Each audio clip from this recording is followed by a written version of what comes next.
The blonde delinquent begs to be spared, but without an ounce of mercy, this huge guy finishes him off and his head falls like a basketball. The Mountain of Muscles lists 8 faces and swears that each one of them and their relatives will die in 1 year. Why? What if you woke up from a coma and were hit with camera flashes right in your face? The reporter asks, how do you feel knowing that your mother and father were lit up on live TV? This skinny boy couldn't believe what he just heard, and a panic attack episode sets in. The doctors rush to put him to sleep again. He dives deep into his dreams while remembering the faces that put him on this bed. A long time passes and he wakes up again. It's just his aunt by his side who explains it all. After the school incident, his parents tried to fight for justice, but the families of those involved were extremely powerful. Through corruption, money, and bribery, they were able to get the case to end with just an apology. His parents insisted on pressing for actual punishment, but they didn't know they were facing the most powerful families in the whole country. In the end, they decided to die together in the middle of the main road. No one knows if that was intentional or if it was a threat that pushed them to the limit and caused this. As the story hits the boy's ears, he can't help but dive deeper and deeper into despair. His story became known across all of Korea. Sitting on his bed, the protagonist showed his thirst for revenge. His parents had sacrificed everything so he could have justice and protection. After a long time had passed, a woman showed up to rent a new apartment. As she spoke with the building manager, she made casual small talk, but he only had one concern. She was never to go to the top floor, and access there was strictly forbidden. She wondered why, but he said the top floor of that building was a place no one was allowed to enter. She was never to cross that line, and if she rented the apartment, she had to stay within her assigned area. If she wasn't willing to follow those rules, he could cancel the rental himself. The woman said that was fine, though she stayed curious about why the top floor was off limits. Still, they closed the deal, and she became the new tenant. And in that place, in a room on the top floor, someone was living there. And that someone was our protagonist, living a painfully lonely life. On his computer, he pulled up every news report released during those 9 months he'd spent unconscious, because he knew nothing about what had happened. So he kept filling himself in on everything, even though it only made him feel worse, forcing him to relive things he didn't want to see. Then a rent payment reminder popped up on his phone, along with a notice that the money for it had been deposited. Apparently, someone else was paying his rent. Back at the computer, he kept digging through information. Then he heard knocking at the door, and when he opened it, a harsh light hit his face as a woman stepped inside. She was the same woman who had taken care of him when he was sick, and now she was helping him adjust to life after leaving the hospital. She told him he needed to go outside sometimes. If he kept living like this, every time he opened the door, the sunlight would practically blind him. His room was filled with trash bags, since he didn't even go out to throw them away. She said living like this wasn't human. Looking at his computer, she asked what he was doing, then mentioned she had a group session that night, so she needed to finish his consultation quickly. She began asking several questions about his condition, and apparently everything only hurt a little. After her evaluation, we realized that 2 years had already passed since everything happened. She and his doctor were reaching their limit, and he needed to start building healthier habits. But the protagonist barely listened and kept scrolling on his phone.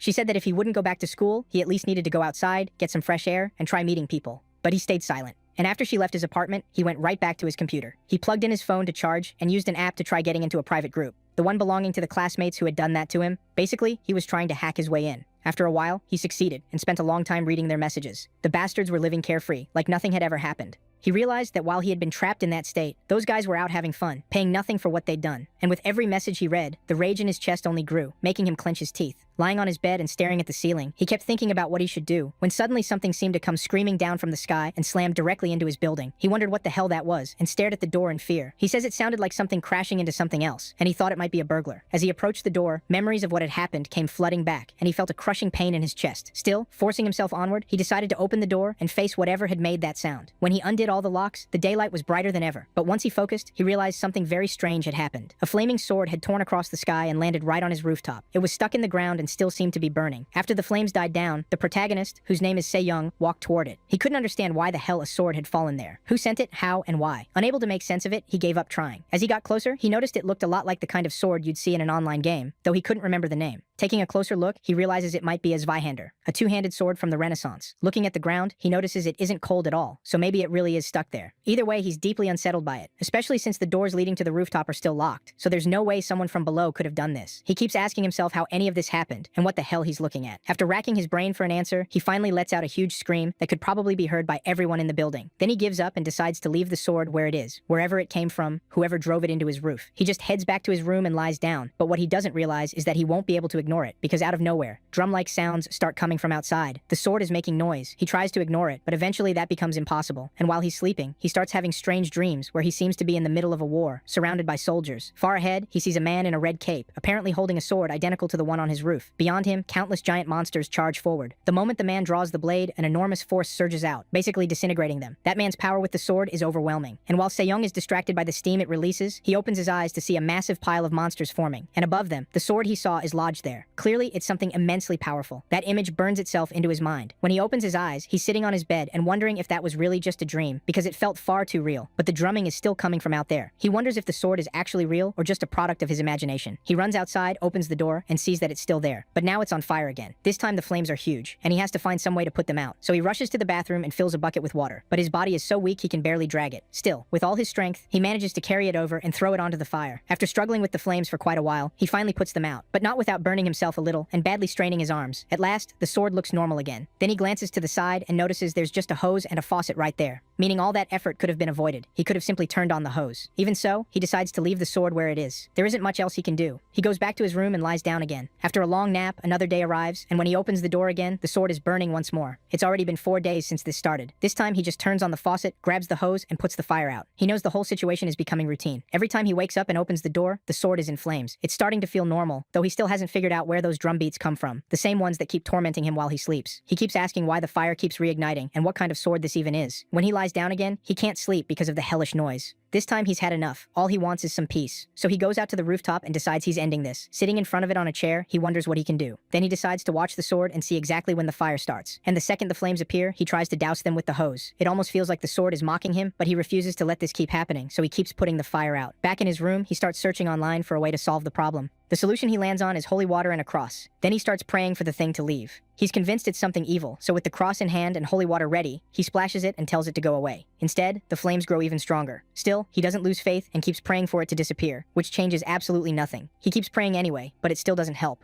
At least the flames seem to die down during the day. Though he knows this has become unbearable, he can't sleep anymore, and every day he has to put out that fire. So he decides that today, he's ending this misery. Approaching the sword, he grabs a toolbox and charges at it with a hammer, trying to smash it.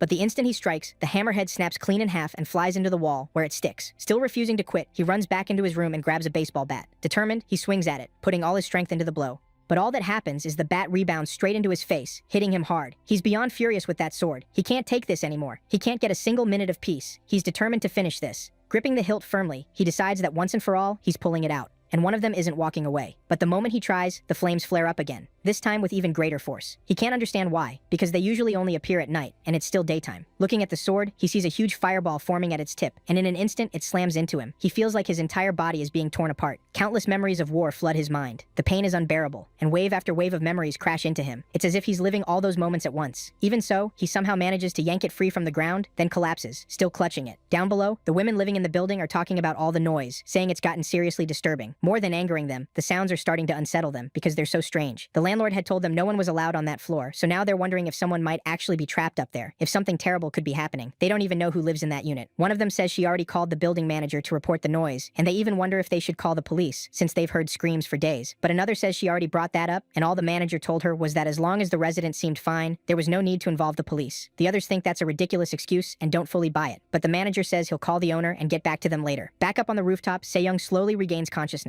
He wonders what exactly he saw, saying it felt like a dream, except far too real to be one. He clutches his chest with both hands, as if he's been hit with countless emotions all at once, like he's lived innumerable lives. When he gets up, he sees the sword still beside him. He can't even remember how he pulled it out, but when he looks at the hole where it had been embedded, his fear is gone, and the opening has already closed. Then he notices its size. It's a full meter longer than it seemed while it was stuck there. It's a gigantic sword. When he tries to lift it, he realizes it's incredibly heavy and can barely hold it. He ends up falling with it onto his chest, but after a lot of effort, he manages to lean it against the wall. As he studies it, a voice echoes in his head, telling him it's a sword of war. Then the same voice says it's a bearer of thunder and storms, and that this isn't its true name, just one someone once gave it. Se-young wonders why he's like this now and how he suddenly knows these things. Then countless messages seem to echo in his mind, telling him that if he stands firm, all he needs to do is never bow, to always keep the courage and will to fight. Somehow those words inspire him. They make him grip the sword the way it's meant to be held. His mind fills with combat techniques, and in his thoughts he can perform them perfectly. He figures all he has to do is copy those movements. But when he tries to do it for real, all he manages is to fall over with the sword on top of him again and let out another scream. Back in his room, the woman who looks after him comes to visit. After all, he called her for help, since the sword's weight and force ended up injuring him. She's surprised, though. He never calls her. Earlier, she'd been busy with something, apparently in the middle of meeting someone, when her phone started ringing. She said she had to take it, and the moment she answered, Se-young was asking for help. So she apologized to the man she was with and ran off. Now, in his room, she explains that she had to ditch a guy just to come see him, then asks what happened. He stays quiet, but she presses him. What did he do to tear the ligaments in both wrists? Even his hip seems injured. He says he was exercising, which makes her burst out laughing. He hasn't even walked a few steps in over 2 years, so the idea that he was working out sounds absurd. Then the phone beside them starts ringing again, and when she answers, enters, she introduces herself as his nurse, and for the first time, we hear her name. It's Kim Bora. On the phone, she says she's in charge of his regular checkups for Takei Seyong, the protagonist himself. Apparently, the caller is the cynical landlord, already complaining. He says he's been hearing a lot of screaming from this room and asks how Seyong is doing. Bora replies that he seems fine, and mentally he looks stable too. Then she asks the protagonist to make some noise, just so the man can hear that he's really okay. Seyong answers with a sound and says his name. Bora says that should be enough, and once she hangs up, she asks why he's doing this, because several people in the building have been complaining about the noise. The protagonist stays quiet, trying to play it off, then admits he's been feeling so frustrated, it's like his body might explode, and yelling was his way of letting it out. At that moment, his nurse starts remembering all the times she cared for him in the hospital, and her chest tightens a little at the thought. Her attitude softens, and she starts treating him more kindly. She says she'll change his bandages regularly, and that he can remove the cast once he's able to move the joint, but not to push it too often. She adds that it may be hard to visit him frequently, but she'll do her best to come by every Tuesday and Thursday. Though next week, unfortunately, she won't be able to make it. The protagonist resents it. He doesn't need her, and doesn't even want to see her. After she leaves, while he lies on his bed, he sees the sword underneath it. He tries lifting it again and sets it on top of the mattress. His hands still hurt badly. They were practically broken. Then that strange voice starts echoing in his head again, telling him that anyone who never falls never learns how to rise. He's still unnerved by hearing it at all, since he's alone in that room, and somehow the voice feels oddly familiar. Those words keep repeating in his mind, telling him to run with the sword and swing it until exhaustion takes him. His head is still a mess, wondering what that even means. How is swinging a sword supposed to make him stronger? After doing a quick search online, he finds accounts from different people describing their results after 4 months of practicing with a two-handed sword. Once he sees the many movements he's supposed to learn, he knows he has to follow that path. As he stares at his sword, the voice keeps telling him to swing it until he drops from exhaustion. A little later, his nurse visits again, and while looking at his hands, she wonders how they're already healing. Something like that should take around 3 weeks, yet somehow he's nearly recovered. She asks if he used some strange medicine to speed it up. The protagonist stays quiet, and she warns him not to overdo it just because he feels better, that he still needs to rest, because if anything happens, the blame will fall on her. She leaves looking annoyed, and the protagonist just waits for the moment she's gone. After that, he flexes his hands and realizes they feel completely fine. Now, with the sword in hand, those voices in his head keep echoing, and the more he hears them, the more motivated he becomes. He starts wondering if that man in his memories is somehow watching him. The command to swing the sword as if his life depended on it keeps pounding in his mind, and with the blade in his hands, he heads to the rooftop to try his first movements. It goes badly. She's far too heavy. Even lifting the sword is already a challenge, so he figures it might be better to rebuild his stamina first. He needs to get outside, run a little, and build some endurance. At this point, he couldn't care less about the neighbors.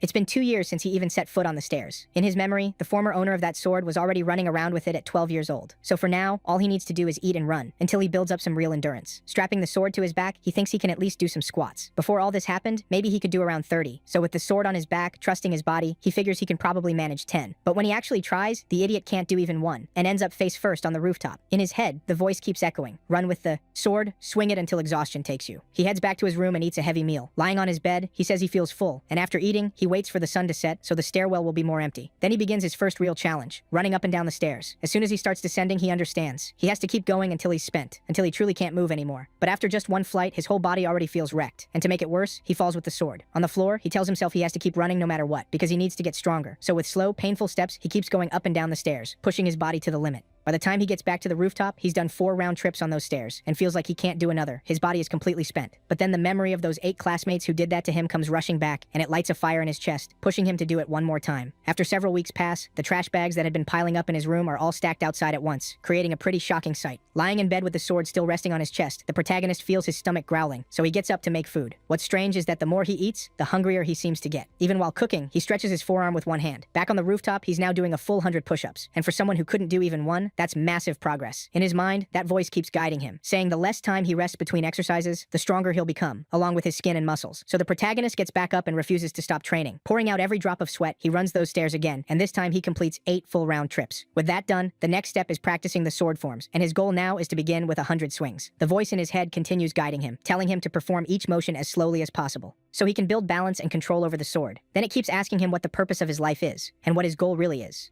The protagonist believes he has only one goal, and that is revenge. Those horrific scenes replay in his mind, feeding that desire even more. And when he lies down on his bed again, there's already a clear change in his appearance. He looks sturdier now, and even seems taller. That day, his nurse comes to visit. After sending a message as a surprise, she's already at his door. But when he opens it, the protagonist is already waiting for her. She wonders how he knew she was coming, but he still doesn't answer. After checking his blood pressure, she starts the exam asking how he's feeling. He gives the same answer as always. Everything hurts a little. She says it's time he said something different and admitted what his real condition is. But he repeats that everything just hurts a little, and that finally gets on her nerves. She tells him the doctor wrote in his report that he was practically healed, which means he's ready to start doing normal things again. Then she brings up school, saying it may be time for him to go back. If he waits too long, people there will start calling him an old man. She tells him that if he does return, he should make a few friends so he won't go through that kind of thing again. The protagonist steps closer, and before she can finish, he says he'll never go back to school. She answers in a nervous tone, asking if she heard him right, but when she looks at him, she notices something strangely different. Then she asks when he got so tall, because when she first met him, he wasn't even 1.60 meters, while she was 1.68, so she used to be taller than him. She asks him to stand up straight and wonders how she hadn't noticed it sooner. Looking at his stomach, she sees he's put on muscle, and somehow shot up in height too. She knows kids grow fast, but nothing like this. When she touches his body, she realizes how muscular he is, and her eyes practically light up. Cutting back, the protagonist continues his rooftop training, and now he has the biggest goal of his life: to swing the sword enough times to receive the sword's blessing and become even stronger, pushing both his body and mind to their limit. Only then, he believes, will he earn true indomitability, and to do that, he has to swing the war sword 10,000 times a day without stopping. The protagonist knows all of this comes from a fragment of memory he can't explain, and that it all started after he touched the sword. Still, he follows those teachings relentlessly, day after day. He knows he hasn't even reached 10% of what lies ahead, but he keeps pushing harder and harder. Then, a year passes. In the city, a new president is elected. On a giant screen, he gives the usual political speech everyone gives. One of his aides congratulates him, saying his dream has finally come true. He is now the president of Korea. Jong-sung has become the 21st elected president, and this man is very bad news for the protagonist, and not just for him. In Korea, one of his aides walks in and tells him there's a call for him. It's from the Shinjin group, congratulating him on winning the election. To celebrate, they say the whole family should be brought together. Then the new president says something unsettling. He says it's time for those children who had a rough patch in the United States to come back home.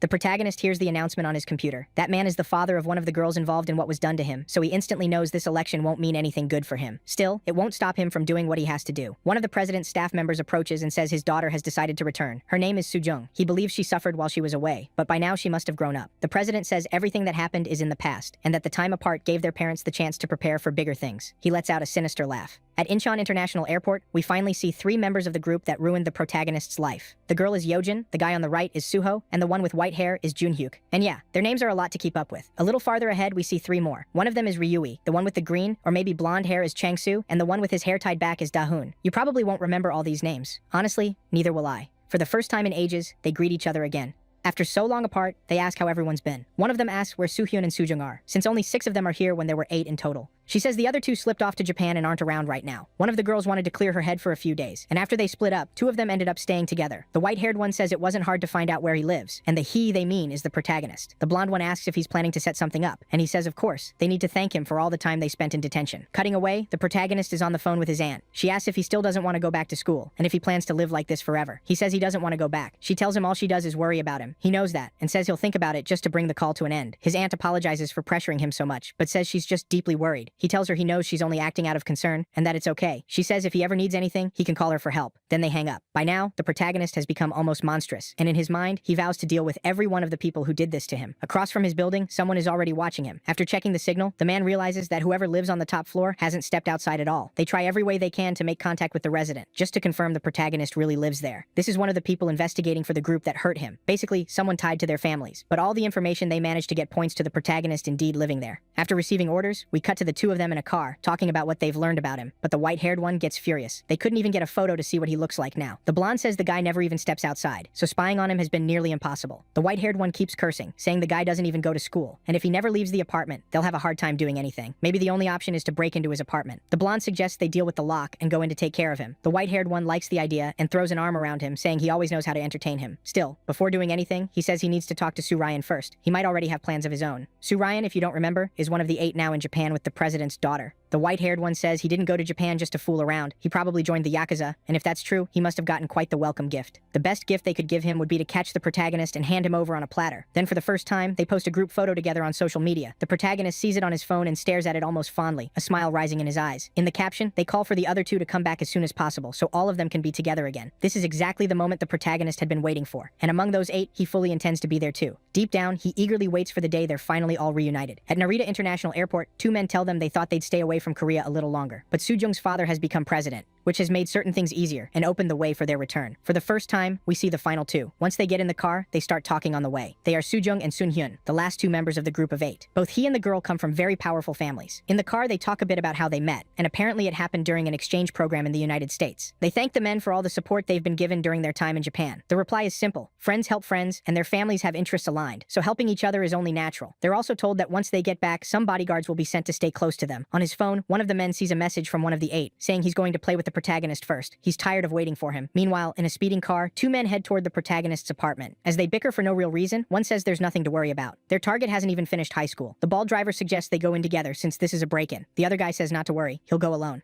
They keep arguing pointlessly as they move ahead with the job, but after the stupid back and forth, the black-haired one says he'll grab him and drag him back to the car. With that, he enters the building. After forcing the door, he reaches the protagonist's rooftop level. Looking around, he realizes the place feels almost abandoned. Even the home itself seems to have no windows. When he gets to the door, before he can decide what to do, he notices it's already open. Inside, all he can see is a vast darkness. Watching the time on his own phone, his partner starts wondering where he is. The guy's taking way too long. Maybe something happened after he went up alone to the protagonist's place. So he decides to head up and find out what's going on. When he reaches the rooftop, he sees the door is open too. He mutters about how stupid his partner is. Leaving the door open makes it easy for the neighbors to notice. As he nears the protagonist's room, he peeks inside, but in an instant he's caught off guard and dragged into the darkness. Outside, after a while, some workers nearby start wondering why a car has been left abandoned there. The same car those two men arrived in. With no one coming back for it, they'll have to tow it away. One of them mentions that the building where it's parked is under personal surveillance. The other looks nervous and wonders if something happened. His coworker explains that they're required to check the area regularly, and with a strange car sitting out front, they need to stay alert and report it immediately. Meanwhile, back in the room of those two, they complain that it's already 11, and there's still no word from the men they sent to the protagonist's apartment. The blonde keeps trying to reach them, but gets nothing. The white-haired one grows impatient and demands that he fix this somehow. So the blonde ends up calling his uncle, the very man who hired those two in the first place. He asks if the job's been done, but his uncle says he hasn't heard back either. The two men have vanished. His uncle wonders what the hell they're doing and why they haven't finished the job. The blonde says maybe they were amateurs and somehow botched the mission. Hearing that, the uncle is furious, thinking this brat has no idea who he's talking to. His men are all trained professionals, and if anyone here is an amateur, it's him. The blonde keeps talking, saying that if he'd known this would happen, he and the white-haired guy would have gone there themselves to handle it. That really sets the uncle off, especially since he was already doing them a favor, supposedly. He keeps cursing at him over the phone. And inside the protagonist's room, their phones keep ringing. On the floor lie their bodies, horribly mangled. In silhouette, we can make out the protagonist, the one who turned them into a human carpet. Back at Incheon International Airport, the final two have arrived together, Soo-jung and the other guy whose name I forgot. A little farther on, they meet a woman named Nam Ho-jung. She's part of the Secret Service. And behind her, a man calling himself Professor Yang appears. Professor Yang says it had been a while since he'd seen the two of them, then adds that Soo-hyun's father wanted to see him immediately. He'd been ordered to bring him in at once, so the girl was separated from the guy, and the two went their separate ways. Elsewhere in the city, a man was speaking with the blonde guy's uncle. The uncle was furious, demanding to know what had happened to the men he'd hired, and ordering him to find them immediately, or he'd answer to him. The other man got mad too, wondering what his men were doing. They were supposed to do their job, and this guy was the leader of the organization behind those operations. So he started calling around to his men, asking if anyone had seen the missing pair, but no one knew anything, and he began wondering what the hell was going on. So he decided to go himself to the place they'd been sent. When he arrived, he asked his driver if that was really the address. As he approached the parking area, he noticed a red notice saying the car had been impounded, and after checking the plate number, he realized the vehicle belonged to his organization. Looking at the time, he understood the two had made it there, but vanished after that. Later, the car had been towed away. Then we cut back to the blonde guy's uncle, as he enters the organization he'd hired, looking for its leader. When he gets there, he finds only one terrified underling. Seeing him, the uncle asks where everyone went. The man says the boss and several others had gone to Takashung's house, which was actually the protagonist's place. Then the boss answers his phone. While the uncle is still seething, the leader explains they've got a problem. The two men sent there have disappeared, and there's something very strange inside that house. Something very bad may have happened. The uncle asks if he called in more men to handle it safely. The leader says he's going to check the place, and he brought a bunch of his guys with him. After gathering a large group, they start moving in on the building. As they climb the stairs, the leader tells them to grab him and show no mercy. When they reach the rooftop, they get ready to go in. But while the leader is still on the stairs, all he hears are screams. At first, he assumes the mission is over, that it's done. Though with all that screaming, maybe his men had gone overboard. But when he reaches the top of the stairs, he finds one of his men in critical condition, probably already dead. His face says it all. He was absolutely terrified. As he moved toward the door, he saw a huge beast, and that beast was our protagonist, more monstrous than ever. The moment he saw him, the guy dropped to the floor, his body frozen, unable to move. In his head, there was only one thought: who the hell was this? The protagonist didn't hesitate. He struck him down. Sometime later, one of the building's female tenants was telling a worker there about the screams they'd been hearing. She said she was so scared she hadn't even been able to sleep these past few days. The police say they'll check the perimeter. They know security cameras caught several gang members entering the building, so something likely happened. As they climb the stairs, they notice the door has been broken, with the lock lying on the floor. They look shaken, but they still have to check. When they reach the doorway, they knock even though it's already open. As they open it, the protagonist appears in the frame, and his head can't even be fully seen. He looked monstrous. The police are stunned by his appearance, but when they look behind him, they find a horrifying sight: a pile of all the men who tried to invade his apartment. The protagonist had taken care of every one of them without mercy. Police and ambulances quickly surrounded the area. Arriving by car, the blonde guy's uncle wonders what's going on there. Looking at the stretchers, he sees several bodies being carried out. While upstairs, the police question the protagonist, and he explains he doesn't even have a citizen registration number yet because he still isn't 18. He says his name is Takase Ongi, and that he used to attend Nungwang High School, but he dropped out in his second year, and everyone already knew why. The police wonder if this is really that same boy, and start reporting everything back to the station. He tells everyone there to leave the scene immediately, because even though he was nearly 2 meters tall, he still wasn't 18. They couldn't just act against a minor, especially knowing his history. If they did anything to him, the media would tear into them for it. So they realize arresting or punishing him would be extremely complicated, and would need to be discussed carefully. For now, they decide the best move is to clear the scene and figure out later how to handle it. The two officers immediately decide to leave. Back in his room, the protagonist calls his aunt after everything that happened. He tells her he's decided to go to the United States. His aunt asks if he's sure, sounding happy about the decision. She says she'll talk to his uncle and sort out the details right away. But the protagonist says it isn't time yet. Not now. Later. He says he wants to travel for a year, and his first goal is to see all of Korea. Since he's still underage, he can't really go off alone to another country. So for now, he'll explore Korea first. His aunt says spending a year in Korea will only delay his studies further, since he probably won't be going to school there. The protagonist says all he wants is to stay outside for a long time. He wants to feel the wind on his face. He thinks it'll do his mind some good. He tells his aunt he just wants to relax a little, and not to worry if he goes a while without calling. His aunt says she'll keep a room open for him, and whenever he wants, he can come to her house. He can do whatever he wants. He just has to call from time to time so she doesn't worry too much. The protagonist says he will, then hangs up.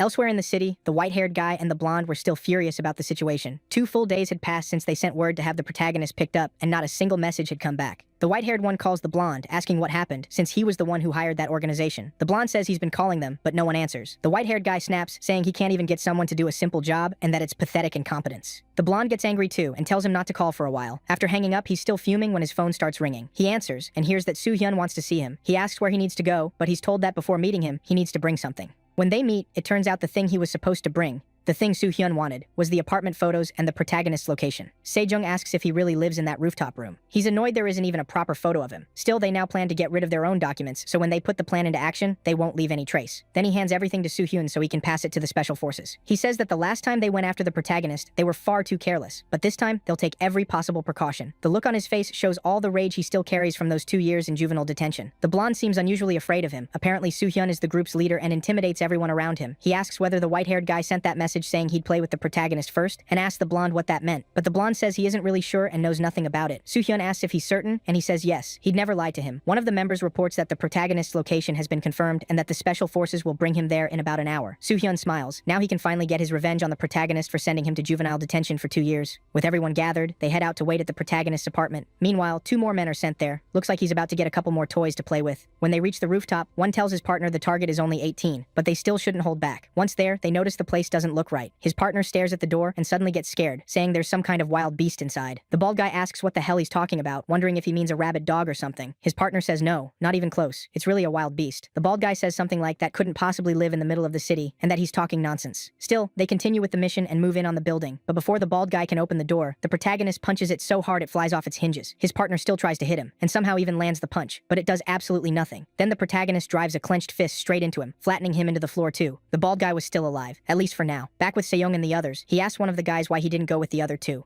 The man says there was no need. Both the bald guy and the big one were pros, and their target was only 18. Then his phone starts ringing. He frowns when he sees the call is from the bald guy they sent out there. The moment he answers, one of his men is screaming. He recognizes the voice right away. It's Kenta, the big guy from the group, yelling through the phone. The protagonist asks where he is, but before Kenta can finish, the call is about to cut off. Realizing he won't get anything useful out of him, the protagonist decides to use the bald guy to lead him to where the others are gathered. The bald man says the place is 10 minutes from his apartment, but the protagonist says he can do it in 5 at most. With that, he gets into the car. Before that though, he rips the roof off. He's so huge he can't even fit inside otherwise. Kenta is in the back seat, and they head straight for Sejong's location. The guy on the phone sounds panicked, and the others start asking what happened. He tells them to leave immediately. The mission has apparently failed. If they want to stay safe, they need to go straight home. Sejong can't believe they failed trying to grab a loser like the protagonist. The man snaps that there's no time to explain. They need to get somewhere safe now. He keeps repeating that everyone has to leave that place. Sejong asks if someone is coming, clearly unhappy about it, while the guy on the line sounds furious. But before anyone can do much, someone seems to have entered, and a loud scream echoes out. Outside, the protagonist has arrived, sword in hand. People on the street are filming him and taking pictures. He asks the bald man which room they're in, and the answer is the 8th floor. The crowd stares at his size and at the sword, thinking they're watching some kind of movie shoot. But one woman looks into the backseat of the car and spots Kenta, and the state he's in sends her into a panic. This isn't a movie at all. It's real. Up in the room, even the thugs are getting nervous. They have no idea what's happening or why all those screams are coming from outside. One of them says the building has 3 stairwells, so they should split up and run. Sejong says he doesn't even know where to go. but no matter where they head, someone could be waiting outside, or run into one of them on the stairs. So splitting up is their best shot. The blonde guy says he wants to go with him, insisting that man can definitely protect them, but Sejong says one of them should go downstairs and call the police. The girl says she's going with him and clings to his arm. He tells Suho to take the back stairs and tells the blonde guy to use the other stairwell. The hired man decides to go with Suho and the girl, since they're the clients and get priority when it comes to protection. In the end, the blonde guy is left on his own, while Suho heads off with the others. As they start going down the stairs, the protagonist is already climbing up. The only question is which group he'll find first. The blonde guy is coming down the stairs terrified, while Suho and his group descend until they reach a door and find the police on the other side. They're relieved to see them, thinking they've somehow made it out. The blonde guy isn't that lucky. Without realizing it, he's struck and instantly blacks out. When he opens his eyes, he can't even remember what happened. Then he sees the protagonist standing right in front of him. He wonders who this guy is, and beside him, the bald man, the hired one who gave them the information, is already finished. It's a pretty horrifying sight. The blonde guy immediately panics and stammers out that they can start now. He keeps asking who the man is. The protagonist can't believe it. Even after everything he did, this guy still doesn't recognize him, because he himself never forgot him. He remembers all too clearly everything that bastard did. Outside, the police are surrounding the building, and the whole situation has blown up. From a window, the blonde guy still doesn't realize it, but the protagonist has taken him hostage. One of the officers below wonders who he is and why he's doing this. Sejong calls the blonde guy by name, Chang-soo. Chang-soo freezes, wondering how he knows his name and who the hell this man is. Then, looking him straight in the eye, the protagonist reveals it. He is Taeke Sejong, the same boy Chang-soo tormented and dragged through all that suffering. Desperation spreads across his face. Now he knows exactly who this is, and everything he did comes rushing back. Down below, the police hear the name and immediately order a search on him. Meanwhile, Chang-soo still can't process it. How could this monster possibly be Taeke Sejong?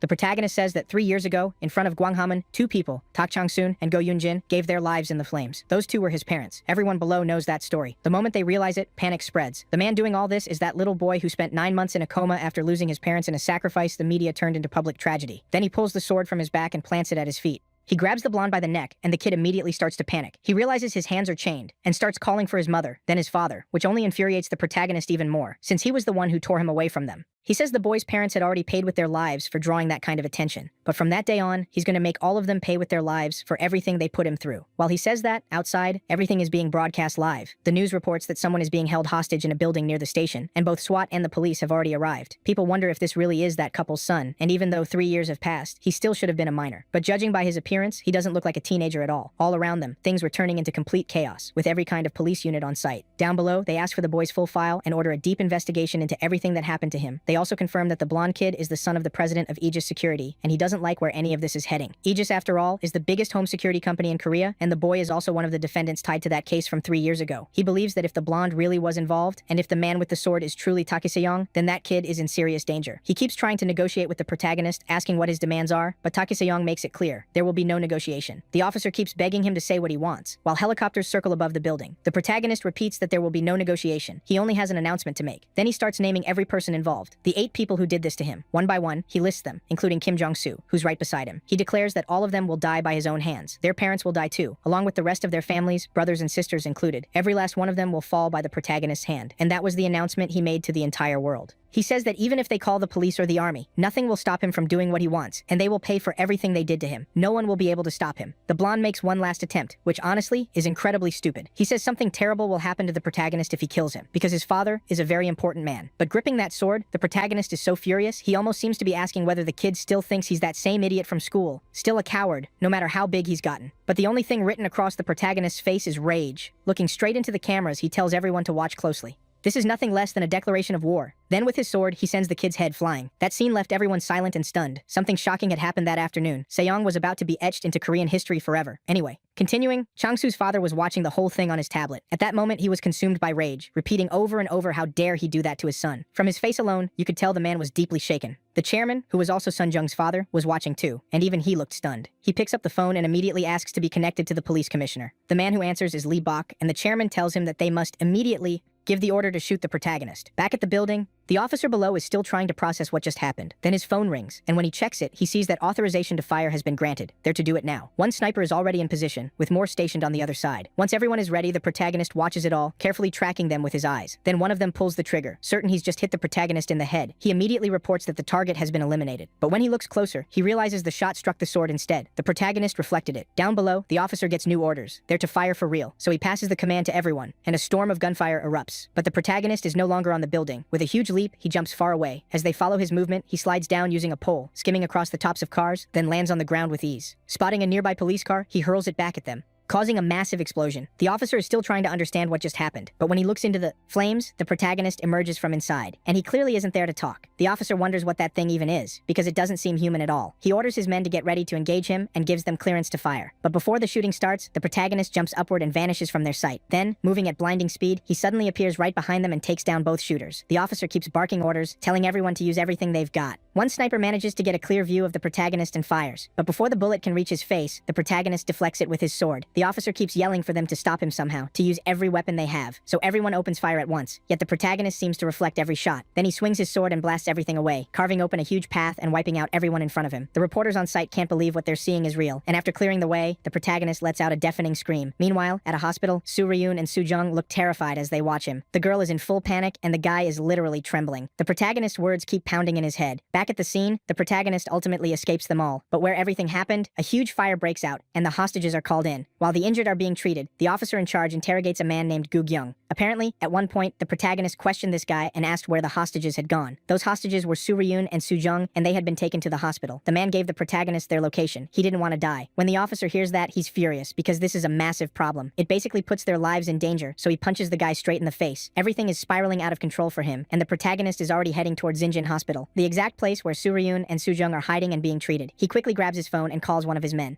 warning him that the protagonist is heading straight for the hospital and that all special forces need to move there now. Meanwhile, at that same hospital, Soo-ryun and Soo-jung are still terrified, and outside, the protagonist has already reached the area. On TV, a reporter says the suspect behind all of this has escaped the scene, confirming that the protagonist killed Shang-Su and that his current whereabouts are unknown. Hearing all this, Soo-ryun is overwhelmed with rage and can't hold it in. Then the woman from earlier enters through the door, the same one tied to the Secret Service. She comes in with several men, apparently there to get them out. They lift the girl into their arms, since she's so terrified she can barely move, and decide it's time to flee. But as they're leaving, the protagonist is already waiting for them. Taking a step forward, he heads into the hospital. The officer is still doing everything he can to move special forces to the location. That information reaches the Secret Service, which immediately learns he's coming right for them. But before they can do anything, the protagonist appears behind them, shattering the glass. Through the smoke, he emerges from inside, and now, for the first time in a long time, he is face to face with Soo-ryun. But Soo-ryun is quickly dragged away by that girl, who tells him they need to run to the elevator immediately. The protagonist asks where he thinks he's going, when his parents suffered through all of that because of the influence of their families. Then he screams out his name. The girl tells everyone to attack him. They need to hold him off as fast as possible.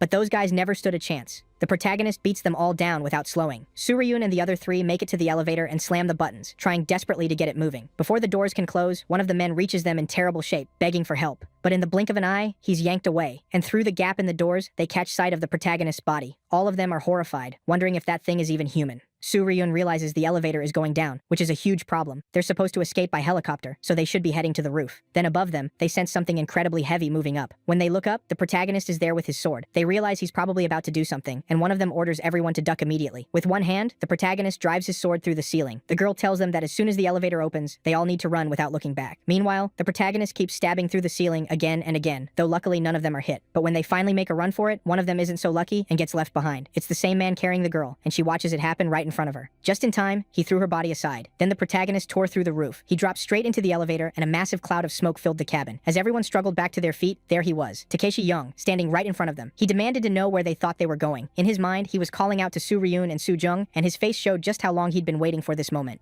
But to his surprise, a car came barreling in at full speed. Even with how overpowered the protagonist was, he didn't notice it in time and got hit. He didn't seem hurt, but the impact still sent his body flying. And inside that car was none other than Professor Young, a man who had appeared before. He shouted for everyone to get in the car right now. But the protagonist was already fine. He'd used his sword to absorb the impact. The boys and that woman piled into the car, and the professor told them to leave immediately. His friend urged him to get in too so they could all escape together, but he insisted they go now. So they started the car and drove off. Now face to face with the protagonist, Takeshi Young simply ignored him and started walking toward the car. The professor opened fire at him repeatedly, but it clearly had no effect. He wondered where a monster like that had even come from. But if the protagonist wanted the car, he'd have to go through him first. Of course, that was no challenge at all. The protagonist wiped the guy out in milliseconds. Meanwhile, in the middle of the road, the others kept fleeing, with several cars already escorting them. They kept asking if anyone could see him, but there was still no sign of the maniac. Then someone on the phone told the girl he was less than a minute away and that they needed to reach the bridge where a helicopter was waiting. She passed that on to her friend and told him to floor it. Still, they clearly weren't moving fast enough. The protagonist was already right on their tail. With one huge leap, he landed on top of one of the cars, and they immediately realized he was already close. By then, they were almost at the rendezvous point, and the girl ordered them to use any method possible to stop him. A crate full of weapons was brought out, including grenade launchers, and without hesitating, the man started firing. He even cracked a smile. After all, no normal person could survive a grenade launcher, so so he thought they'd gotten him. But to his shock, the protagonist leaped onto the hood of his car. Sujong let out a desperate scream, and with his bare hands, he ripped the top right off it. At that point, it looked like the end of the line for everyone inside. The protagonist raised his sword, ready to strike, but then the car slammed into the side of the bridge, and with his attack, he reduced the impact. Behind him, though, several men with rocket launchers were already in position. Multiple grenades were launched in his direction, and even from his expression, this didn't look very good. A huge cloud of smoke exploded outward, and more men prepared to fire. Then the protagonist burst out of the smoke, leaping up to the bridge's roof and hanging there. As he stared down at the police, one of them ordered everyone to open fire, but he dodged everything, and even deflected the shots, so it was all useless.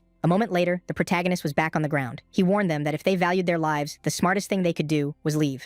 And if they stayed in his way, every one of them would die by his own hand. But the idiots ignored him and kept trying to shoot. Behind them, the helicopter meant to take Suryo and Sujung had arrived, so they rushed toward it. The protagonist watched the whole thing, his sword aimed straight at the helicopter. He had no intention of letting them escape. He knew that if he struck it, everyone there would die. But those two didn't deserve to go out like that. They'd barely even feel any suffering. So he decided the best move was to wait, to let despair sink deep into their minds until one day they would meet him again. Meanwhile, at the presidential palace, several powerful figures had gathered with the president. On a giant screen, they watched everything unfolding across the city. One of them said the suspect was Takeshi Yong, 18 years old, last seen at Yongdong Bridge. They were still investigating him, but 3 years earlier, he had been one of the victims in the juvenile incident that drew massive media attention. His parents had also become a public focus after sacrificing themselves in front of Guanghuamun. One of them wondered where Takeshi Yong thought he was heading now. The woman said she had no idea yet, but the investigation would continue. She added that, in a situation like this, it made no sense for the president to skip the meeting, though she said he was trying to find a solution by other means. At Blue Wing Studio, more influential people were watching everything unfold too, including the part where the protagonist said all their names and warned that every one of them would die by his own hand, including their parents and even their families. The key point was that inside Blue Wing were some very interesting people. One of them was the chairman of the Shin Shin group and Soo Hyun's father. They believed the best move was to block everything related to that video and any similar searches. The chairman said he'd do everything he could to keep the video from the public. Also at the table was the president of Blue Wing Studio, Young Suk's mother, the white-haired one. She said blocking everything would be difficult. Even the green-haired girl's father was there. He was the chairman of Goldfield, the country's biggest news portal. Soo Hyun's father said they needed to stabilize the situation and find a way to neutralize the protagonist. Namji's father, another parent from that group of 8, was also at the table. It was clear all those punks' fathers were there, and every one of them belonged to powerful families. One of them pointed out that the protagonist didn't even flinch in front of guns, and asked how they were supposed to deal with someone like that. Another argued that if he were truly bulletproof, he would just let himself be hit. He wouldn't dodge or run. So they believed all of this was really just police incompetence, and that if they used mercenaries or soldiers and concentrated enough firepower, he would definitely be killed. But when he said that, the room fell completely silent. No one knew if that would actually work. What they'd seen was beyond human. The chairman declared he could get any kind of people to deal with him, but the white-haired boy's mother asked who they thought he'd target first. Meanwhile, at Gongmu Cemetery, the protagonist headed there, and the worker on duty was already panicking. That was the fugitive everyone was after. He told his coworker to call the police immediately. Ignoring him, the protagonist walked to a grave, and it belonged to none other than his parents. He apologized to them, saying he should have come there first before leaving home, and apologized for being late. At that moment, Taesung couldn't hold back his tears. Calling for his mother and father, he said he missed them terribly. With a hand on the gravestone, he asked them not to worry. He knew exactly what they were doing. He told them to just rest and watch. By then, the police had already surrounded the cemetery, but without breaking his train of thought, the protagonist said he would forgive none of them, and not a single one would be left alive. They would also learn despair and feel the same pain he had felt. He knew no one, not even the country, had listened to his parents, so he wouldn't listen to anyone anymore either. All of them would know the pain he felt. The military ordered him to surrender, but the protagonist said that country would learn what it meant to scream and have no one hear you, and anyone who had sinned against him would be punished. By then, helicopters had already surrounded the area, and from above they gave the order to open fire. Even after the barrage, the officer kept ordering the protagonist to drop his sword, warning that any movement would be treated as a threat. But before he could finish his sentence, the protagonist struck the helicopter with his sword, triggering an explosion. He kept saying that in a sacred place like this, where his parents rested, they were making a mess. What the hell were they thinking? As the helicopter fell, the officer couldn't believe what he was seeing, but then a huge explosion caught him off guard. It was a tank, and apparently several more were arriving. Yet when the smoke cleared, the protagonist was still fine, though his clothes had been torn. With a huge leap, he ran toward where the helicopter had crashed and retrieved his sword. Dropping into a sprinting stance, he clenched it in his mouth. The officer ordered everyone to open fire, and at that same moment, the protagonist charged in, cutting through everyone. The officer still couldn't process what had happened. The protagonist had basically wiped the place clean. Then one of their phones received a call, and the new order was to capture him alive, no matter what. He could become a major asset for Korea. The guy still wondered how they were supposed to take the protagonist alive when they couldn't even hit him. Meanwhile, on the other side of the city, some shady figures were talking. They said they had some extremely powerful equipment, and if they used it, anyone nearby, including witnesses, would never forget it. Apparently, they were mercenaries hired by the Blue Wing organization. The guy says those weapons are absolutely necessary. After all, one of them watched his own son's head get blown off, and anyone would lose their mind after seeing that. So they need to use everything they have and turn the city into total chaos. Once the mission is over, they'll be paid 20 times what ordinary mercenaries were promised. He says the rage of losing his son is driving him to start a full-scale war in the city. At the same time, officials from several countries were meeting to discuss how to capture him, but it didn't look like taking him alive was even realistic. After reviewing everything that happened, even the deployment of tanks, they realized he had escaped, and even the country's strongest unit was urgently calling for reinforcements. Still, one of them says those efforts are only on hold, and will resume soon. They also learned that an organization had been assigned to hunt the protagonist, the same one hired back at the beginning, and they were partly responsible for triggering this war. Now they want a report from them, and an explanation for why they attacked the protagonist in the first place. Meanwhile, back at the cemetery, as he stared into the distance, he pictured 2 parents and a happy child. Only in his mind, of course. That memory hit him hard, reminding him of what happened to his parents. Elsewhere, at the white-haired man's house, he was furious with Shang-Su, saying the guy had been useless even when it came time to die. He knows he'll probably be the next target when his phone suddenly rings. It's none other than the green-haired girl, wondering why he took so long to answer. He says he only picked up because it was her. Everything outside is complete chaos. She tells him she called because she was worried about him, and apparently she already knew the white-haired man had told Shang-Su to go after the protagonist some time ago. He asks how she found that out, and she says the blonde guy told her everything. He never hid anything from her. That makes the white-haired man even more pissed at him, still cursing the idiot.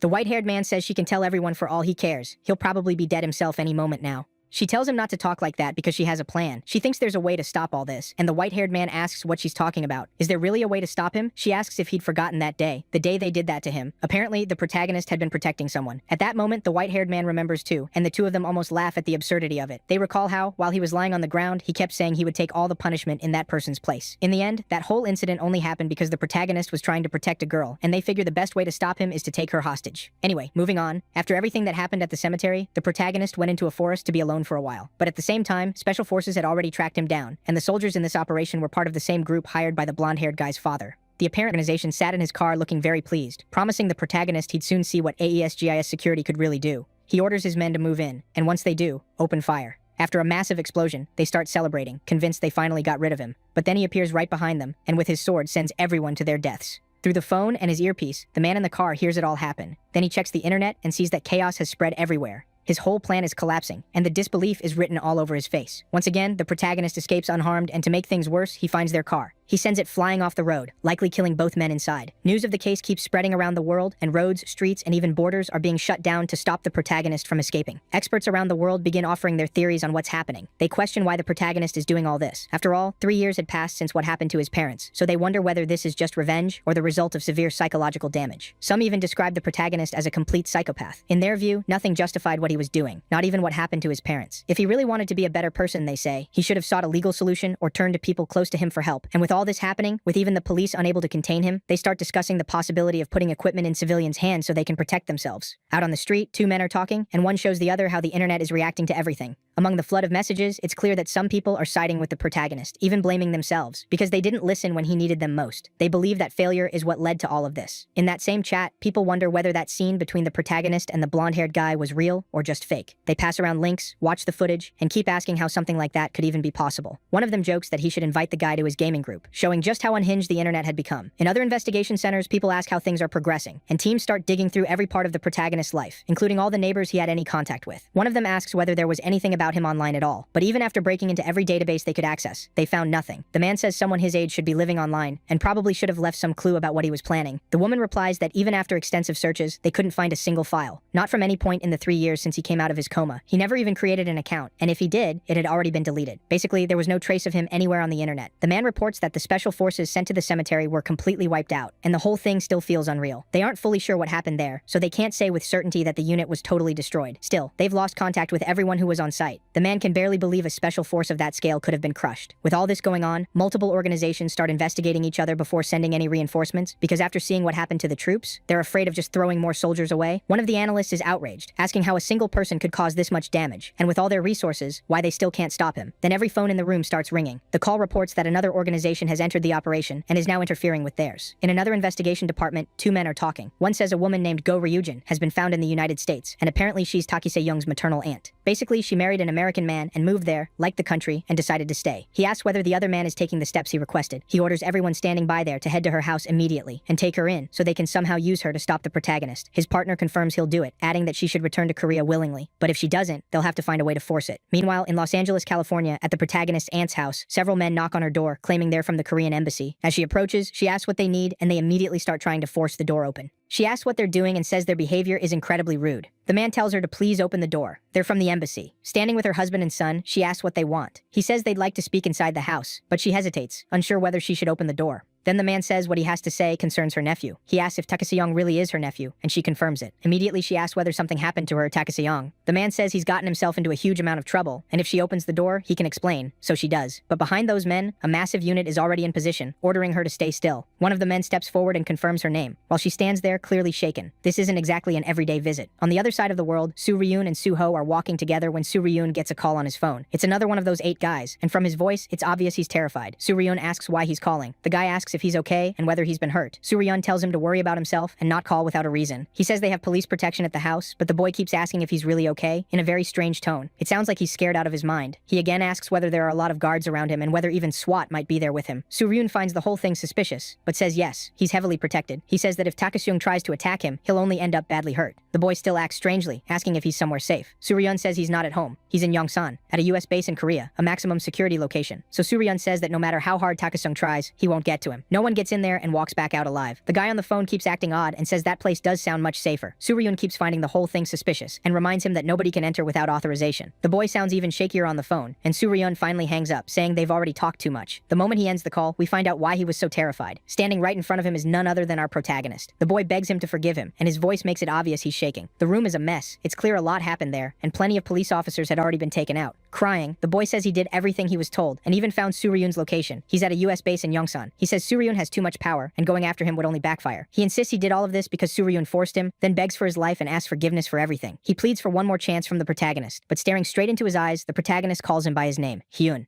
Takeseong says that when he was the one begging for his life, none of them showed mercy. When he was lying there on the ground, what did Hyun do for him? Did he even try to help? Then he raises his sword and looking him in the eye says, "This is his end. May God receive him." And just like that, the poor guy was finished. Another one of the 8 was gone. Meanwhile, at the hospital, Professor Young is in critical condition. Honestly, it's a miracle he's still alive. The man is completely wrecked, but he's still breathing. A younger guy updates the old man on his condition, saying the whole situation is a disaster. He also realizes that even the executive director had abandoned the training hall. After seeing everything unfold, the man simply bailed. The old man says that's fine. He more or less expected it. People would get scared and turn their backs. Then his phone rings, and it's Soo Hyun's father. After a while, the two begin talking. He says all these events must have left the old man deeply troubled, but the old man says he doesn't want to discuss his own problems first. Ever since Professor Young was hurt, he's been in bad shape. After all, the professor had tried to protect his unworthy son. The old man says that's all right. His job was to protect others. Soo Hyun's father keeps blaming himself, since he was the one who put him in that role. The professor had only reluctantly accepted the task of protecting his family, and now he was in critical condition, all because of his stubborn son. But the old man says the professor chose his own actions. No one forced him, so no one else is to blame. It was simply bad luck. If someone takes on the duty of protecting another person, they have to be ready to die for them. That's what being a bodyguard means. Soo Hyun's father apologizes sincerely, but the old man says he'll set that aside and talk about the real problem. From the news, he saw that the protagonist still hadn't been captured and asks what the next move will be. Seungri's father tells him not to worry. He's already mobilized a large number of soldiers, and the protagonist will be neutralized soon. The old man tells him to do his best, because he won't be sitting still either. He says it's been 20 years since he last felt this kind of fear before facing a major enemy. That enemy is incredibly powerful, and maybe he's the only one who can truly stand up to the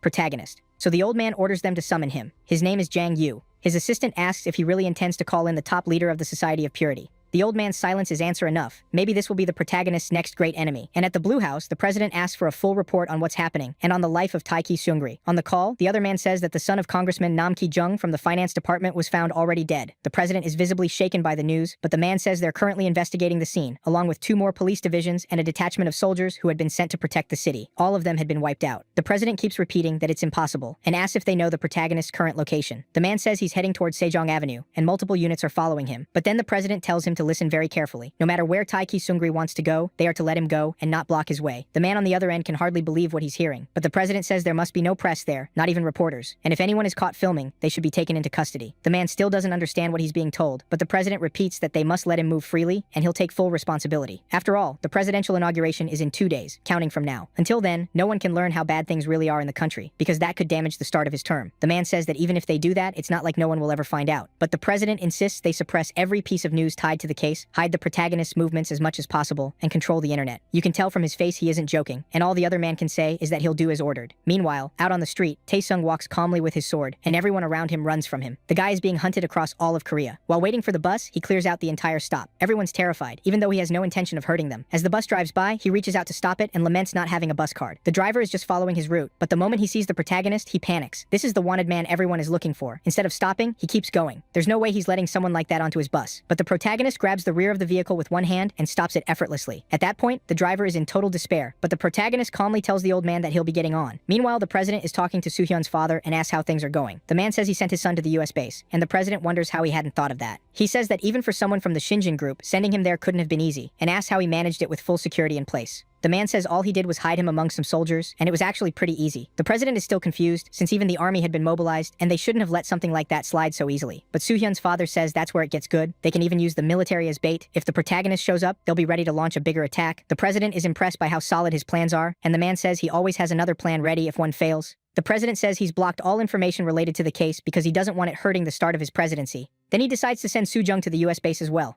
It's probably the safest place right now, though with a hand to his face, he still wonders if it really is safe. The man says it's a US base. If something happens there, who would even know? And even if something does happen, he already has a helicopter ready to escape anywhere else. The president keeps saying how impressive he is. He planned everything ahead. Back to the protagonist. He's still on the bus with the driver, who's terrified. But looking ahead, the protagonist notices the police aren't blocking traffic, letting him pass without trouble. The driver looks at the police and wonders what they're doing. Taek Se-jung is inside his bus, and they're doing absolutely nothing to stop him. Of course, that's only in his head. After all, the protagonist is right beside him. Taek Se-jung wonders if they know where he wants to go, or if they're leading him somewhere they've already prepared. Still, he decides it doesn't matter. Whatever they try against him, they'll regret it. He knows that anyone protecting those 8 is no different from them, and all of them will be punished. Meanwhile, at the US base, Se-jung has arrived together with that woman. Then we get a flashback of her speaking with the girl's father. He says taking her there won't be easy, but asks them to trust her. And with that, the two women move closer. Meanwhile, some of the higher-ups, including one of the 8, were discussing the situation, especially how the police weren't trying to stop him and were actually clearing the way. They believe the protagonist was heading for Mapo Bridge, but one of them said they shouldn't interfere. Then his phone rang. The voice on the other end told them to stop him immediately, which made no sense. The standing order had been to let him move however he wanted, but apparently that order had changed, and now they were being told to stop him at once. The guy asked what was going on. Had Taek Se-jung just entered the American military base? He couldn't understand what he was hearing, or how they could possibly have let Taek Se-jung inside. But the man on the phone, clearly shaken, said that wasn't exactly what happened. The protagonist had simply smashed through the wall and forced his way in. He couldn't believe it. That wall was supposed to be extremely tough, and yet right in front of them, the protagonist was already inside. Once in, he shouted Soo-hyun's name. With every passing minute, he was getting closer to finding him, and making him pay for everything he'd done. His timing couldn't have been more perfect, because Soo-jung was there too. In other words, he was about to find both of them right in front of him. Anyway, the special forces on base mobilized immediately. Since it was a US base, the soldiers shouted in English, ordering him to put his hands up and surrender. The protagonist told them there was someone in that place he was looking for, but the soldiers ignored him and kept demanding that he surrender. He said the people he wanted were Soo-hyun and Soo-ho, but no one listened. That was when he finally lost his patience. He leaped high into the air and told himself they were all the same, protecting people who didn't deserve protection. After that, all that was left was for them to get beaten down by him. Sword in hand, he tore through everyone in sight. Even tanks were deployed to stop him, and of course, it was useless. After a long fight, with the protagonist wiping out wave after wave, they reported the situation to the command center of the facility. One of the men said this was insane, far beyond anything they'd seen on YouTube. The woman there wondered how this was even possible, and another man said even their elite soldiers had been completely crushed in under a minute. She added that even their combat android would be pointless against him, since it was still an unfinished prototype and probably wouldn't be fully realized for another 20 years, so they couldn't use it. One of the men asked whether they had any similar enhancement system, something that could turn a soldier into a being with that kind of strength. The woman said they did have drugs and procedures that could make someone superhuman, but even in the best case scenario, the improvement would only be around 30%, nowhere near enough to deal with the protagonist. A heavy silence fell over the room. Then someone spoke up, apparently the scientist in charge of the facility. She seemed interested in going to Korea and asked if anyone wanted to go with her. She also told the commander to order his soldiers to stop attacking. She had become very interested in the protagonist's body and thought killing him would be a huge waste. What she really wanted was to capture him and bring him into the US base so they could study him. Meanwhile, back at the base, the protagonist was getting frustrated. There seemed to be no end to them, and the more people he beat down,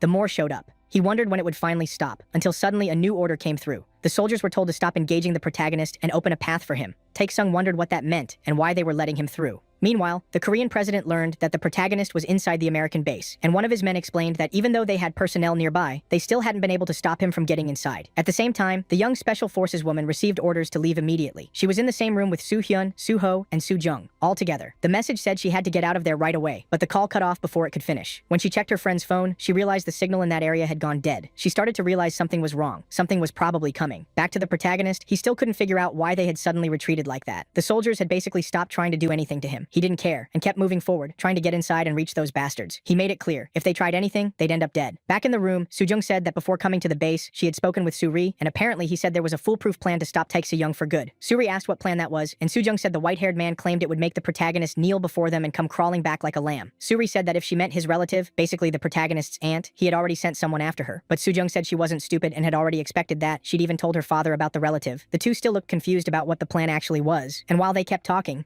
The Special Forces agent could only feel disgust listening to them. Their whole conversation was twisted. Suri said he was thirsty and asked someone to get him some water from the car. Soo-jung asked him to bring her some too, and he agreed and went to get it. Then the girl approached Soo-jung and suggested they go back to her room. Soo-jung asked why all of a sudden, why should she go back to her room when she wanted to stay there with Suri, but the agent wasn't playing around and gripped her shoulder. Leaning close, she said she had a bad feeling and told her to follow immediately. As soon as they stepped out, she started dragging the girl away, and a loud noise suddenly echoed behind them. The agent told her to run, now. In Soo-hyun's room, several men had just thrown open the door, and standing before him was the protagonist, who had already broken in. In his hands was Soo-hyun's body, apparently already dead. Seeing what was happening, his friend Soo-hyun panicked, and the protagonist tossed the body aside so he could see its condition. At that moment, he tried to crawl toward the door to escape, and he almost made it. The protagonist swung his sword and struck one of the nearby guards. Others jumped in front of him and tried to fight back, but as expected, it was hopeless, even with the huge explosion that followed. On the way there, Soo-hyun's father was racing over in his car. He already knew the base had been breached and was clearly worried about his son. He was also completely in the dark, since the base's signal had been cut and he couldn't get any information. But on the road, he finally picked up a signal and called one of his men. They said no one was being allowed into the base. Even after mentioning someone important, in this case Colonel Kessler, they had still been stopped at the gate and denied entry. That only made Soo-hyun's father even more furious. Back to Soo-hyun, he was running, while behind him the protagonist smashed through everything in his path. In his head, Soo-hyun kept calling for Soo-jung. But when he opened the door, he found the room completely empty. The cleanest place of all. She had left him behind and fled. He couldn't believe she had the nerve to do that to him, and when he looked back, he saw every guard had already been wiped out. Now he was face to face with the protagonist. He quickly stumbled and dropped to the floor. With an intimidating stare, the protagonist called his name and said he understood why he had to do this to him, repeating the same words over and over. Then the story flashes back to 3 years earlier. The protagonist was casually leaving his classroom with some papers in his hand, and that girl was beside him. For no real reason, Soo-hyun looked furious at both of them. He clearly wanted to beat the protagonist up. A classic bully. More than once, the protagonist was attacked by Soo-hyun's group. Back in the present, Soo-hyun says the protagonist can do whatever he wants. Go ahead. He keeps saying nothing can stop him from trying. But with a disturbing smile, the protagonist tells him not to complain if he really does. Soo-hyun makes one last desperate move, saying that if anything happens to him, his aunt will die too, and then spits out a few final idiotic words. He says that's just how the world works, and nothing gets out untouched. That only makes the protagonist even angrier. And to make it worse, a voice over the loudspeaker announces that his aunt was living in America, and whatever happened here could put her safety at risk. Soo-hyun smiles, because even now, his father still hadn't abandoned him. Smirking, he kept taunting the protagonist, telling him to go ahead and do it. But the plan backfired. Over that same loudspeaker, the soldier outside finished what he was saying. If Soo-hyun's aunt was in danger, the US government had already taken measures to keep her completely safe from any threat. They'd even evacuated her to a protected location.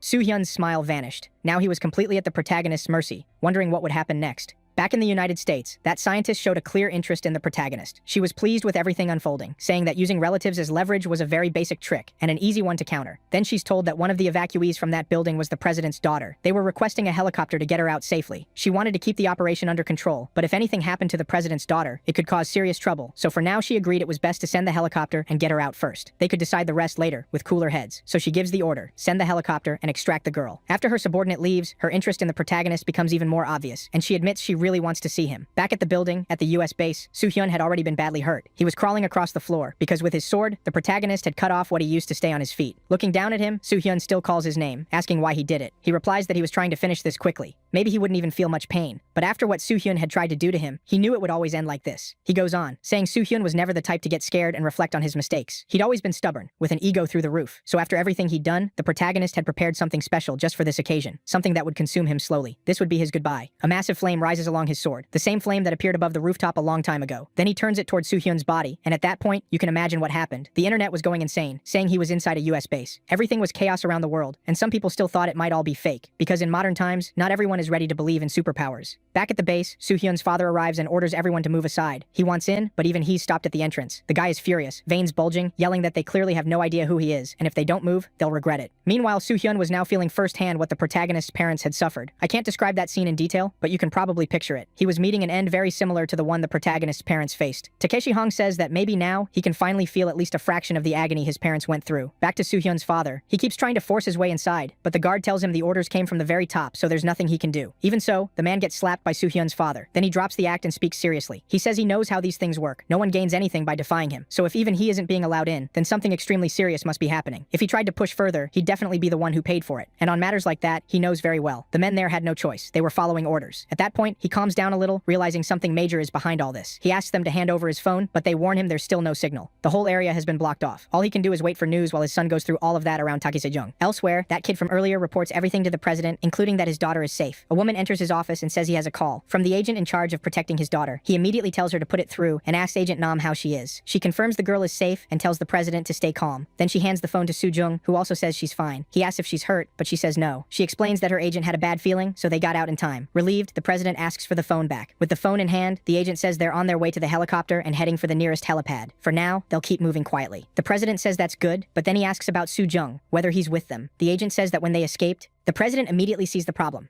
If his daughter got out, why couldn't those two? The agent explains that the only reason she escaped alive was because Take Sejong was distracted dealing with Soo-jung and Soo-hoo. She apologizes, admitting she ended up using the two of them as bait. The president tells her she did nothing wrong and doesn't need to apologize. But no one else can ever learn that. If anyone finds out, she'll likely face severe backlash. And even if it wasn't intentional, an incident like this could give the opposition everything it needs to turn on his administration. He orders her to keep it secret, no matter the cost. She thanks him for his concern and promises to stay silent. The president thanks her too because she saved his daughter. But the moment he hangs up, he gets another call from Soo-ryun's father. At the scene, the man asks whether the president's daughter also entered the base, and the answer is yes. The guard says he saw her and an agent go through the gates. Soo-ryun's father wonders how, at a time like this, the president won't even take his call, yet seems so concerned about her presence. A president so obsessed with his office that he'd even forgotten his own daughter, or at least that's how it looked, since Soo-jung had already been saved. I keep wondering what he'll do when he finds out that Madman's daughter was rescued while his own was left there, just to be used as bait. And back at the base, all he could do was wait. Then a police car pulled up, and a man barely able to breathe came in with urgent news. Elsewhere in the city, 2 police officers had been found dead, and it was believed Itaiki Se-young was responsible. There was also a chance he'd escaped the perimeter. He'd assumed the bodies of those 2 officers were the protagonist's work, and everyone still thought he was inside the base. But if this had happened, then maybe he'd gotten out. At another agency, they reported that last night, near a shopping mall, 2 police officers were found already boxed up. Even so, the newspapers and the internet were completely silent. The guy looked worried. After all, Itaiki Se-young had entered a US base and dealt with those 2 officers. So how, after all that, was there nothing on TV and not a word online? Because the president of Korea, Soo-jung's father, had locked down the flow of information to protect his presidency. When they showed the photos, the 2 dead officers were identified as Kim Young-jun and Choi Myung-ji. Apparently they were in uniform when it happened and carrying IDs, so identifying them was easy. He asked what they know so far. The answer, both officers had been on duty last night, but no one knew why they were there. The place where it happened wasn't part of their usual patrol, and there was no record of either of them being sent there. They hadn't even used a police vehicle. It was basically treated as desertion. Worse, the only report came through an anonymous call. They had almost no information. What they did believe was that it happened around 11 p.m. He was furious. If Taek-sung had escaped, they should have at least been warned so they could mobilize. But now they had a fugitive on the loose. He couldn't believe the United States, supposedly the strongest nation in the world, could make such a basic mistake. Then one of his people spoke up. Someone had called, claiming to have information about what happened to those 2.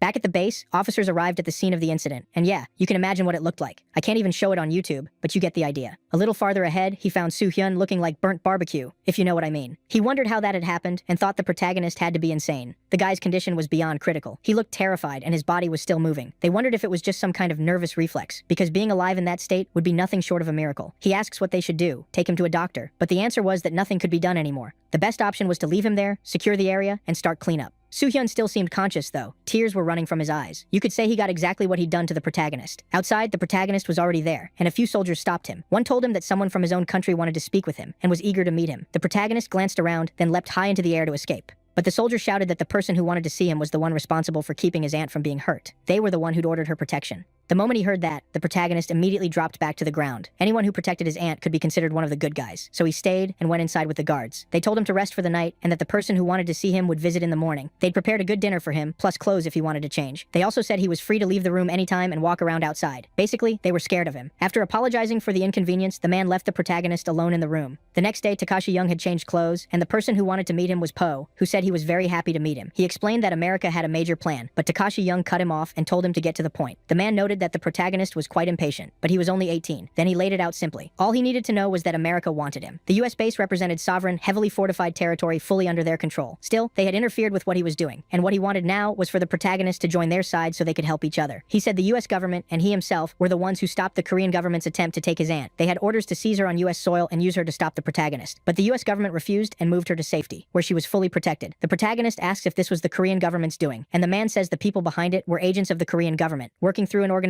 called Cassia. He promises they'll fully protect his family if he joins them, but before he can finish, the protagonist says he has something to say. Since this man had guided him to the hotel base, he'd grant him one favor. The man says all he wants to discuss is the protection he can offer his aunt, and him. But the protagonist cuts him off again. He'd better understand that if anything happens to his aunt, he'll be the first held responsible, and the one who turns him against the United States. If he finds even a scratch on his aunt, then he'll have to answer for it, and so will the entire United States, all because of one person. So he'd better carve that into his heart. The guy went pale with panic. You could see the fear all over his face. Takashung was dead serious. Anyway, moving on, inside a car, they headed toward the place where he'd dropped the protagonist off. On the way, he reflected on how he'd tried to persuade the protagonist. It hadn't worked, and in the end, he was the one left in an awkward spot. From the back seat, he caught Takashung's expression, the kind that could scare anyone. When the car finally stopped, they'd reached the place. He pointed to what looked like a tunnel and said he could leave from there without leaving much of a trail. Takashung headed that way, but before he left, the man called out to him and said he had some information to share, and it was exactly what the protagonist wanted. It was a list of where the remaining 8 were located. The closest was Young Da-hun, currently in Yeongdeungpo. As for Kim Jun and Kim Yu, the white-haired one and the green-haired one, they were both at home. But according to the investigation, they seemed far too relaxed inside their own residences, which felt suspicious. The scientist said it was almost like they weren't afraid of the protagonist at all. Then he added one more detail that might interest him even more. He asked if he knew someone named Baek Hee-yeon. The protagonist's eyes widened at once. That was the girl he'd defended that day. The scientist said they'd noticed something interesting. In conversations between Kim Jun and Kim Yu, that girl's name kept coming up whenever they talked about the protagonist. At that moment, a terrifying aura started pouring off Takasung. The scientist panicked, thinking he'd said the wrong thing. But in the blink of an eye, the protagonist leaped away and vanished. The guy's heart nearly stopped, but somehow he survived. Bounding across the city's rooftops, Takasung raced toward where Baek Hee-yeon might be.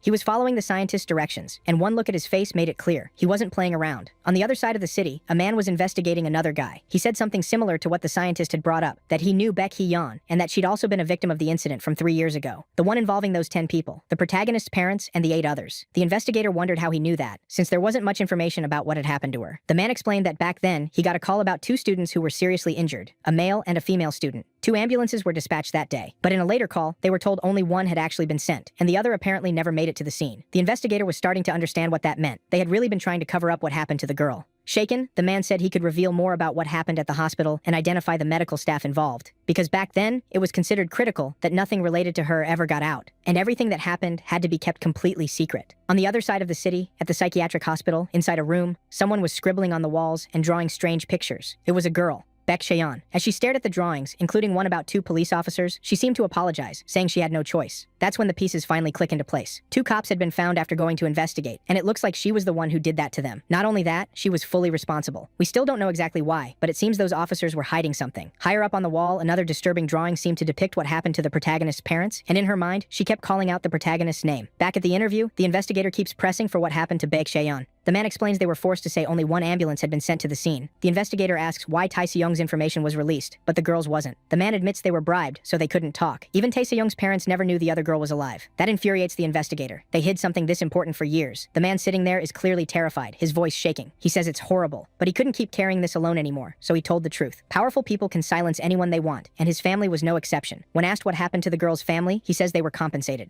That only makes the investigator angrier. Money can't undo what happened. It can't solve everything, especially not what happened to Tae Se-young's parents. The man goes on. Everyone who knew and everyone who saw Baek Cheon's condition was paid to stay silent. Basically, everything about her was buried. But he still wasn't done. He says what happened to the protagonist could easily have been swept under the rug too. That's exactly why he came, to reveal everything he knows. And now he's finally ready to say who sent those 2 officers to their deaths. Before naming them though, he hesitates in panic, because saying it out loud could cost him his safety. Then the door bursts open. His men report that Tae Se-young's file has come in and confirm he was seen leaving the US military base, heading toward Gangnam. But if Tae Se-young was at the US base, that practically proves he wasn't the one who dealt with those 2 officers. In that instant, he realizes who the real culprit must be. He orders them to contact the white-haired guy and the green-haired girl immediately and ask what they're doing right now, because the protagonist is heading toward their homes. One question keeps spinning in his head. If Tae Se-young was at the base, someone else had to have done it. And once he connects the dots, he figures out who was probably responsible. Cut to the green-haired girl's house. She's the same girl as before, somehow still bored, which is crazy in the middle of chaos like this. On her phone, she sees a video of Tae Se-young moving toward Gangnam, basically right near her house. The look on her face changes immediately. She messages the white-haired guy at his house, telling him to check social media right away. At first, he wonders what's wrong with her. Who checks social media in the middle of this? But when he opens it, he sees Tae Se-young is heading straight toward where they live. The internet is going crazy, asking who he'll get first, basically turning the whole thing into a meme. The white-haired guy gets furious, wondering if people would still joke like this if it were happening to them. Calling for his mother, who's in the kitchen with several other men, he warns her that Tae Se-young is coming to their house. Inside, the atmosphere turns tense. He urges everyone to move out immediately, since Tae Se-young could change direction at any moment, and this is their chance to leave. But someone says he's heading for the Gray Complex. The white-haired guy's face says it all. Yujin lives in the Gray Complex. He instantly grabs his phone and calls her. When someone picks up, he tries to warn her, but quickly realizes it isn't her on the other end. He calls out her name and gets no answer. In his mind, he already knows what happened. He immediately heads for the door. His mother asks where he's going, and he tells her they need to leave now, before the protagonist gets there. She insists they're protected, that the military is guarding them. He says that won't be enough. If Tae-seong gets there, it's over. Still, he says he has a way to try to stop him. There's maybe one last smile on his face. It's obvious he's on the edge. Back with the investigator, he's still full of questions. Turning again to the man in the chair, he asks what happened to Baek Chae-yeon after all of this. The man says she was probably dead, which goes against everything the investigator was starting to think. The man insists there's no way she could have survived what happened. The investigator tells his detective to look into everything about Baek Chae-yeon immediately, find any record of her, and bring back information as fast as possible. Then he turns back and asks what happened to her parents. But before he can answer, we're forced to cut away, straight to the protagonist. Facing down some soldiers, he tells them not to stand in his way. They're after the wrong person. At a military post, people lament that neither the police nor the army has managed to stop him. Meanwhile, the white-haired guy is still spiraling. He tells his mother they need to get out as fast as possible. But in the green-haired girl's room, the protagonist already has her in his grip. She begs him to stop, saying she already told the truth. In reality, he's demanding to know what happened to Baek Chae-yeon, because he searched everywhere for her and never found anything. It was as if she'd never existed. Pinning the green-haired girl against the wall, he says the cover-up around her disappearance was so perfect that he started doubting his own memory. But with their family's power, they could have done anything, and she doesn't get to hide behind the excuse that she knew nothing. If she keeps claiming she doesn't know where Baek Chae-yeon is, then she's lying. He presses harder, showing all his rage and remembering everything she did to him. Then he slams her into the wall hard enough to crack it. That was the end for her. Another one of the 8 is gone.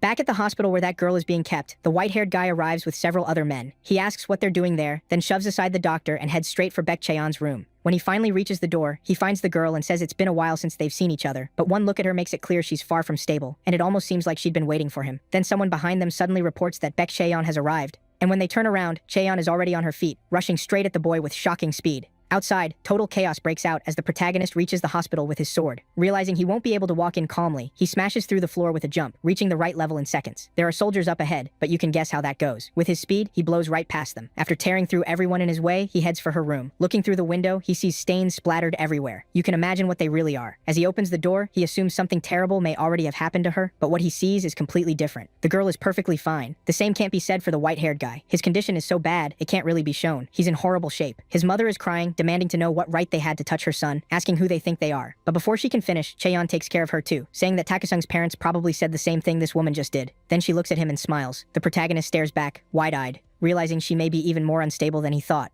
Then a memory takes us back to the day Chae-yeon was introduced to his class. She had transferred from Hoyeon Girls' School before coming there. In her introduction, she said she hoped everyone would get along. The teacher added that she had some of the best grades at her old school and warned the class to work hard from now on, or they'd be left behind. Back in the present, the protagonist looks at her with dull, empty eyes, because he still can't believe she's alive. In another flashback, we see her apparently helping him. The protagonist tells her not to, and for the first time, she hears him actually speak. She even wonders if he could talk at all. He says he hasn't lost anything and doesn't need anyone's help. She says she knows that. But the truth is, inside those trash bags, some of his school supplies had been thrown away by the 8. She had already figured it out and was helping him search through the garbage. He warns that if people find out she's helping him, she'll be targeted too. But she says if anyone sees them, she'll just make fun of him too, pretend she's mocking him, and that way, they won't do anything to her. The protagonist is struck by how she handles things, and he even bites his lip, overwhelmed that someone would do all this for him. In another memory, Shaoni had called him into an empty classroom so they could be alone. The boy was already nervous. If anyone saw them together, she'd probably become a laughingstock. But she tells him she got a confession that day. He says that's nice, but she wonders if he really doesn't want to know who it was. He replies that she's pretty and popular, so that's only natural. She asks again if he really doesn't want to know which guy she turned down. Then she reveals it was Lei Suhu, one of the 8. The protagonist is visibly shocked. He says Suhu is the student council president's son, from a family known for academics. But the girl says she doesn't like him. There's something off about him. She says his confession was actually pretty funny, because his friends were there too. He told her people from the same social class should stick together, then invited her to join his group. Then we jump to another memory. The protagonist asks if she's going somewhere after school. She says yes, her friends want to meet up and they're heading to the park. She explains that Hae-jung, one of her friends, is going to introduce her to some people from another class, but the protagonist tells her not to go. She says she can't do that. Lately her friends have been avoiding her, and Hae-jung is the only one still talking to her. Even so, he insists she shouldn't go. She asks what's wrong with it. If she skips that day, she'll probably be rejected by everyone. Then Hae-jung says she's already been rejected, and she asks how. He tells her that the moment she rejected Lee Soo-hoo, the whole school turned on her. She's confused, but he explains that if she goes out with those friends today, the others will probably show up. And if she doesn't do what they say, she'll never have friends again and will be forced to obey them. She asks what they would even tell her to do, and the protagonist asks if she uses any substances, smokes once in a while, or has ever taken something without permission and never returned it. You probably get what he means. He says if she's never done those things, they'll make her do them. And if she refuses, she'll be cast out and never have any friends at school again.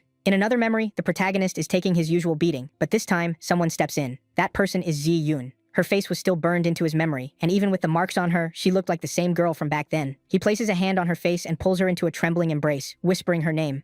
Then another memory takes us back to that day. The protagonist is on the ground, apparently after stepping in to stop what they were going to do to Ji-yun. The guy with stiff hair demands to know how he dared interfere. On the floor, the protagonist can only groan. The thug asks why he's so interested in his friend's toy, and who said he could steal her from them. He demands to know what the girl is to him. On the other side, she was lying on the ground too. The green-haired girl says they'd better make sure they really crush his little toy. The white-haired one says she's making too much fuss. After all, the one rejected by the group was Lee Soo-hoo. The president's daughter says she'd heard he had been spending a lot of time with her and asks if they were dating. He stays silent. In that state, he probably couldn't even answer. Lee Soo-hoo just laughs and asks if they really are dating. Soo-hoo-yun wonders if that could be true, but can't believe it. He thought they only talked. The president's daughter looks angry that he interrupted their fun. As Soo-hoo-yun steps closer, he realizes he's only making Soo-jung even angrier, and then starts doing exactly what you'd expect. The protagonist begs them to stop. He'll do anything. All he wants is for them not to touch Si-yun. The psycho's grin makes his intentions obvious, and in that moment, what you'd been fearing is about to begin. But then, to everyone's shock, Ji-yun is suddenly on her feet, standing near the window, and without warning, she jumps. The thugs panic, wondering if she just died. The protagonist's face says it all. He has no idea what happened, or why this was happening to her, and to him. Back in the hospital, his hand is on the girl's face, as if savoring the warmth of her touch. When he calls her name, she cups his face and says he's probably cried a lot.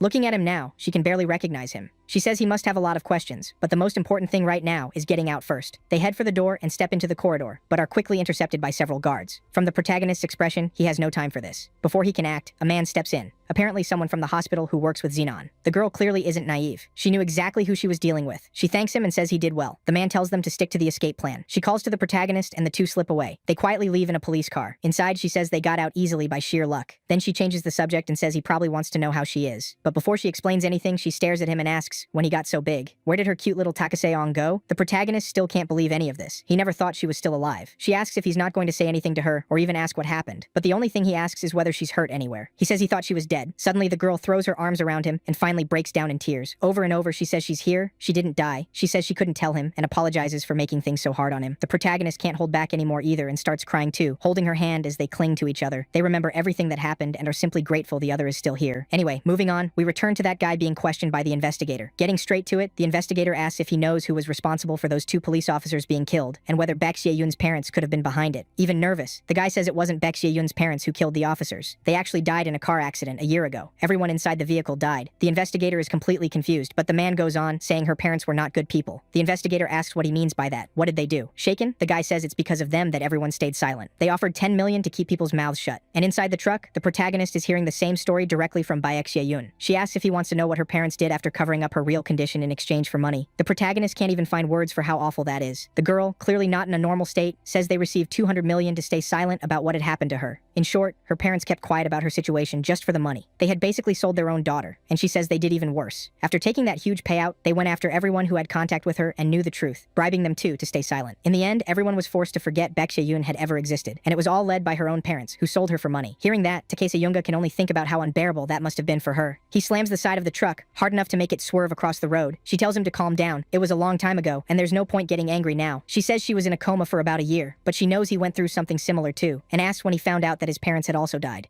But the protagonist still can't contain himself, and the rage on his face is obvious. She says that when she woke up, the people around her told her everything her parents had done. In that moment, she says, she almost wished she had died too, because then she wouldn't have had to live through any of it. Cutting her off, Baek Xie-young asks where her parents are now after everything they did to her. She says they're dead, killed in a car crash a year ago. Then the scene shifts. We're back in the hospital room, where there was even a drawing of that crash on the wall. After traveling for a long time, they finally reach their destination. Apparently, they plan to leave from there by boat to throw the soldiers off their trail. The protagonist keeps asking if she has any other relatives and wonders what happened to her brother. She says he was forced into the army not long after their parents died. Baek Xie-young can't understand how he could leave his sister alone like that, but she says it wasn't his choice. While he was heading home, the military police basically forced him to enlist and took him away. They were trying to control everything connected to this girl. The protagonist says he's heard enough. He already knows what happened. But she says there's more, and asks if he isn't curious about the people who helped her. He cuts her off again and says he'll do his part. He'll take revenge on everyone involved, everyone who made her suffer. She tells him he doesn't need to suffer for her. He already has enough problems. Still, he says this won't be hard for him and promises her he'll deal with every last one of the people who put her through this. He even says he'll do it in her name, and together, they'll get their revenge. But she lowers her head and gives him a strange little smile. She thanks him for being willing to help, but says she doesn't need him,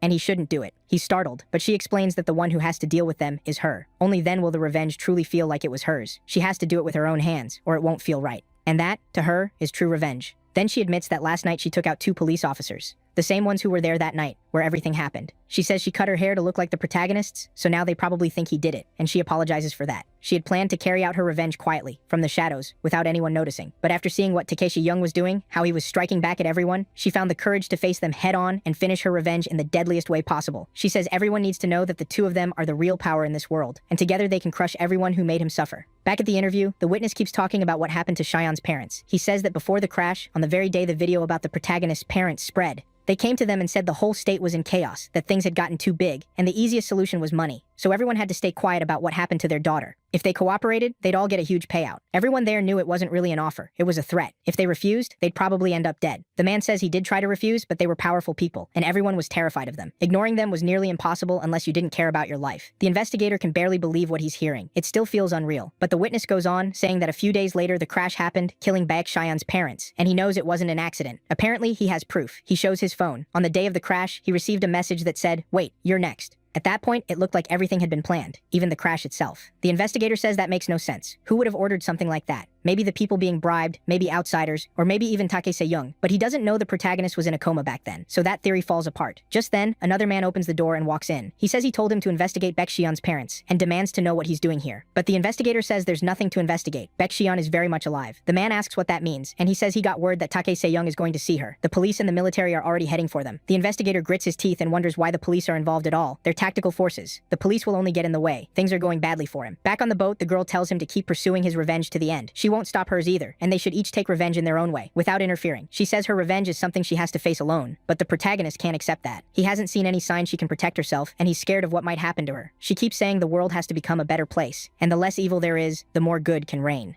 That's why she has to get rid of all of them. He asks how she plans to do that, and she says she's going to create a new world. She's starting to sound like Kira, talking about wiping out evil, and her expression makes it clear she's not in a stable state of mind. Then another boat approaches, larger than the one they're on. Inside is an older man, the kind who looks like the leader of some secret league. When it arrives, it's obvious the girl knows him. She says he took too long and she almost thought he wouldn't come. The old man says she was still trying to convince the protagonist, then addresses him as Master, as if expecting all of them to leave together. He calls to the protagonist too, but the protagonist doesn't move. The old man says they shouldn't force him. If he wants to come, he should follow his heart. Staring him down, the protagonist asks who this old man really is. The man says he has no name. They are only voices meant to guide lost people like him. For now, that's all he needs to know. He invites the protagonist to come again, but he remains still. Then he finally says no. Just like she said, each of them will continue their own revenge, and his still isn't finished. So he stays behind. The girl is saddened by that, while beside her, another man seems to chuckle, and remarks that kids these days are actually pretty interesting. Then Cheyenne's boat starts up and heads out into open water. Inside, she grips a gun in her hand. Behind her, that same guy asks why her friend didn't come with them when he had the chance. She says she'd never seen him before and doesn't think he's one of them. The man tells her not to talk about him like he's one of her patients. In an instant, she points the gun at him and asks if he really said that. Then she says all of this is to ensure she can build a new nation. Unfazed, he tells her this is her last chance to lower the gun. If she doesn't, she'll lose her chance to live, and the aura he gives off is terrifying. She immediately raises the gun higher, but the old man steps in to stop them. He says they need to stop Takeshi I from taking the daughter of China's president. They have to secure her first. The girl asks why that matters, and he says if anything happens to that girl, the future itself could be compromised. They need to resolve this before Takeshi I corners them. He believes the best outcome for everyone is to stop it from happening, especially for Takeshi I. Meanwhile, we see the grief and despair of the parents of those 8 victims. Now they're the ones feeling the pain of losing a child. In the car, Soo Yun-ho's father can hardly believe any of this is real. His driver gets a call confirming that Jang Soo-jung, the president's daughter, had boarded a flight out of the military base on the very day of the incident, and apparently she was perfectly fine. Hearing that only makes him even angrier. He even calls the president by name and curses him as a bastard because his daughter is alive and safe while all of this happened to his own son. Meanwhile, the protagonist has already caught that investigator and is demanding to know where Soo-jung is. The man says she's going to Cheongwon Airport the next day. He swears he's telling the truth and begs the protagonist to believe him, to let this go. The protagonist throws him aside. Whether he survives or not, we don't know, but now he knows both Soo-jung's current location and where she'll be next, so he goes after her. At the National Assembly, the president is beginning the formal launch of his presidency, and with that, he tells everyone to stand. Then he launches into a bunch of grand promises about drafting a constitution to protect the country and pursuing a peaceful reunification of his homeland so people can support one another and citizens can live in safety. Outside, soldiers guard the building, but intruders are watching from above. Baek Chae-yoon among them, along with one of her men. She warns him not to interfere with whatever Tai-kai Se-young is about to do, or he'll only anger him. This revenge belongs to him alone. The man asks if Tai-kai Se-young will really come here, and she says almost certainly. Soo-jung was one of the 8, so she's high on his list. Her man says they need to be careful, but Chae-yoon says the best option may be to wipe out everyone here. He asks if she's out of her mind, There's no way they can do that. She says her heart has suffered enough, and anyone who stayed silent through her pain is probably an enemy too, so she wouldn't mind flushing them all away. In her eyes, none of these people became police or soldiers to protect others. They're just parasites serving those with higher status. So if they get in the way, they deserve to be taken down too. Even the man beside her is shaken by the look on her face. She says she shares Taesung's revenge for the sake of a bright, clear future. Meanwhile, the protagonist races toward the site. The moment he hits the ground, panic spreads. Everyone knows Taesung has arrived. People start running. One of them drops a phone, and through it, the protagonist hears the president talking about better protection for the public and guaranteeing their safety. Then the president calls his daughter and tells her the best thing is to live abroad. That's the only way she'll survive and live in peace. He says she's the only person in danger in Korea. Wearing a cap, she's at the airport with Huni. The fear on her face is obvious, and she asks if she'll be coming too, if she'll leave for overseas with her. She says yes. She'll act as her bodyguard. She reminds her not to forget the instructions she was given. No social media, no instant messaging, and for her safety, all her schooling will be moved to home study. She isn't to contact anyone or make friends. Soo-young asks if that means she just has to stay in America, and the agent says yes, that's the rule. She has to remain there for at least a year. Still, she admits that even after a year, nothing will change unless Takashung is captured. The only thing that could shorten her stay in America is if the protagonist surrenders, which probably won't happen. Elsewhere, the old man speaks with another man. They admit they'll never be able to stop that child, the protagonist. The man asks whether they don't have some kind of manual countermeasure and whether they could use it to stop him. We don't know exactly what it is, but it sounds like some kind of biological weapon. The old man says it won't work more than once anyway, and this isn't the right time. He can't be compared to anything normal. He's unlike anything they've ever seen. They have to proceed with extreme caution or they'll be destroyed. He calls Special Agent Akon, the one who was with Ji-yun, and asks how long until Ji-yun boards the plane and it takes off. Akon says boarding starts in 20 minutes, so the old man tells him to hurry. Ji-yun has already arrived. If anything goes wrong, they must move to plan B. For now, their priority is helping the president's daughter. The man acknowledges the order and confirms it. All they can do now is wait. The old man says he'll try to distract the protagonist and talk to him. The other man asks if he's crazy, he's going alone, but the old man says it isn't dangerous. He just wants a calm conversation. He doesn't think the protagonist sees him as an enemy. All he wants is a brief talk. At the airport, several men approach the agent and Soo-jung, verify their identities, and tell them they need to leave the airport immediately. Takase-jung has already arrived. The girls panic. The protagonist is already on his way after her, and soon he runs into the old man. The old man says it's tragic they've met under these circumstances, but really he has a favor to ask. Please let Soo-jung go this time. He believes that's the best path for the country's future, and the only way to build the nation Ji-yun envisioned. To do that, Soo-jung needs to stay alive and negotiate with the current government, changing the forces that rule their world. She'd be a key piece in shifting the country's mindset and weakening the current regime. In short, they want to use the girl as leverage. He adds that this was Ji-yun's request too, but the protagonist asks if he really thinks he can hold him here alone.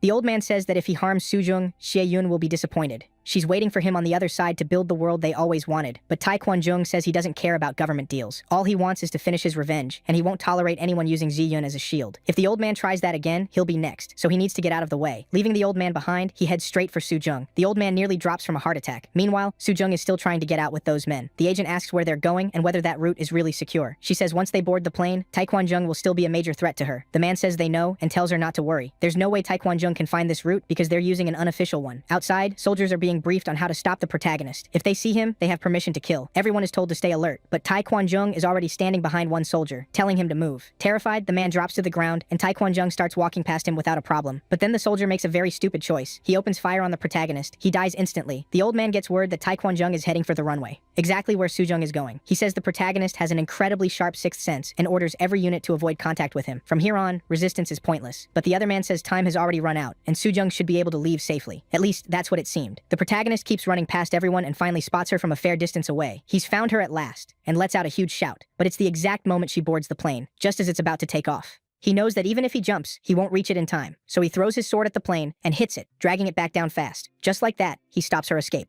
By then, countless soldiers have surrounded him. It doesn't matter. Even the massive explosion changes nothing, and the girls are still trying to flee. But when they look back, there he is, standing on top of the plane, pulling free the sword he'd embedded there. They start running, begging for their lives. Taek-se-eung steps right in front of them. For her, this is the end. His face makes it clear what he's about to do, and it looks like Soo-jung is about to die right there. At this point, it really seems over for both of them. Taek-se-eung calls the girl's name, and all around him, police have already closed in. He isn't intimidated in the slightest. The girl, on the other hand, is in terrible shape. She's terrified. She calls out his name and says she's sorry for everything she's done. She admits it's all her fault, and what happened to him and Xie-eung was inhuman, something she'll never truly forget. Still, she begs for one more chance to make things right, pleading for her life. Then, to her shock, the protagonist says she can go if she wants to live. Her eyes widen, and she thanks him, but he wasn't speaking to her. He was talking to her agent. He tells the agent that if she stays out of his way, he'll spare her. He has no intention of killing her. She can leave, but if she attacks him, she'll die. The agent realized she had a chance to escape and didn't hesitate. As she started to get up, Sujong begged her not to go, pleading with her not to leave her alone. Right there on the spot, the girl kept begging to be saved, then started calling for help from all the soldiers around them. Suddenly, she snapped, shouting that she was the president's daughter and demanding that they protect her, asking why no one was doing anything. But by then, the protagonist had already raised his sword and was ready to finish the job. With a single slash, he split the girl in two. The satisfaction on his face said it all. He had finally taken revenge on her, and another of the 8 was gone. In his mind, he speaks to his mother and father, telling them only one remains. That was the end of Sujong. Meanwhile, in a government office in Japan, several men had gathered to discuss whether there was any way to pressure Takase-young. One of them orders tighter security for everyone connected to him around the world. They don't want to provoke the protagonist even further. Still, they believe they need to find some way to stop him, and wonder where the source of his power comes from. By now, it's clear that everything he does goes far beyond human limits. They also think that instead of killing him, they should seize that power and study it, because it could help create a different world. In their eyes, killing him would be a waste, and the global order could be reshaped by whichever country obtains that power first. The bald man says that neither weapons, nor even an army can overpower the protagonist. They believe that if thousands of soldiers were trained the same way, and managed to gain similar power, they could dominate the world. The question is what happens after that. Cut to the United States, where that scientist is talking to the blonde guy. He shares information about who would lead the special forces assigned by China, Zhao Xingqiao. He now sees the whole world mobilizing to find some way to stop the protagonist. He says it's only a matter of time before Takase-young becomes a global threat. The blonde man says China probably already has 3,000 agents on their soil, and that the protagonist is spiraling out of control. That makes the scientist angry. If they're there, they're acting as spies, trying to learn what they're doing. The blonde man adds that they've also started noticing Japan's movements. It was obvious now. The world was beginning to mobilize in response to everything happening. He asks the scientist whether he has any interest in striking first, since if they get close to Takase-young, they might be able to claim his power before anyone else. But the scientist stays calm and says that won't happen. The blonde man asks how he can be so sure, since those countries have enormous political influence, top-tier equipment, and are definitely ready to ignore diplomatic consequences if it means capturing the protagonist and using his power. The scientist asks if he wants to make a bet because he believes none of them will capture the protagonist. If he truly loses control, everyone is finished. No special force can stop him. The blonde man wonders whether he could be bribed with money and power, but the scientist says that if that were what he wanted, he'd already have it.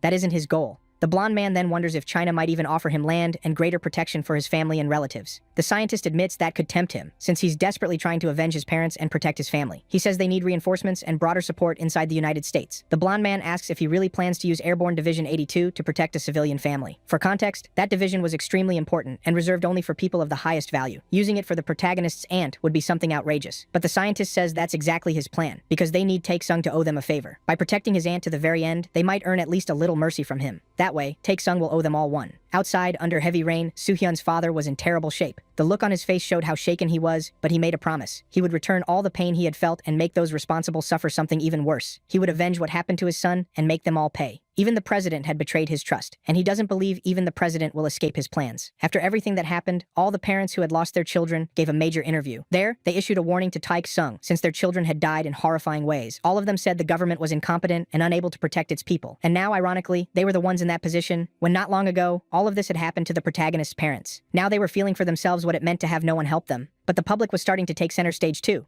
Because in the middle of all this, many innocent people had also died. Their families were devastated by everything that was happening. The media then turned fully against Tae-sung, tearing apart his image as public opinion shifted and grew angrier. Those who once saw Tae-sung as a hero vanished, and now social media was filled with one message: he had to be stopped. No matter what had happened to him, he had crossed every limit. People were turning against the protagonist, and now he was seen as a threat to national security and to the public itself. Tae-sung had become a public enemy. In his room, tablet in hand, the president kept replaying that video, asking himself if it had really happened, if his daughter was truly dead. He looked completely broken. Collapsed on the floor, he had no hope left for a better future. The only thing he could think about was revenge, making Tae-sung pay for everything he had done to him. Then the door opened and someone entered. It was Director Park, head of the National Intelligence Service. He could tell from the president's face that he was in no condition to deal with this. Though the president insisted he was fine, the man had something to say, so he got straight to the point. Then we see that old man, introduced as the one who would advise them this time. He presents himself. His name is Yang Yeon. Director Park explains that Mr. Yang had served as a training instructor long ago. In fact, he was one of the men who helped build the foundation of the country before retiring. In short, the old man was someone very important. The president asks if there is any way to stop Tae-sung, and the old man says yes, it's possible. The president is stunned and immediately asks what he needs, saying he'll provide whatever it takes. But the old man says that first, they must arrest Young Da-hun, the last of the 8 still alive. The president asks why, but the answer is obvious. He's the only one left standing, which would draw the prodigy's attention. Out in the city, Tae-sung kept causing chaos, smashing through everything in front of him. The soldiers had already been ordered to retreat. He wondered why. They were face to face with the protagonist, so why weren't they allowed to act? Still, they remained in place. Then, stepping forward, a huge man began staring him down, claiming his abilities didn't matter. He was a former world boxing champion, and at least in size, he matched the protagonist. He challenged him to a fight, just the two of them. But with one light punch, the guy was sent flying straight into a building. Even he couldn't do a thing. Above them, several helicopters began surrounding the area. From inside, the protagonist spotted Young Da-hun. He was fleeing the scene.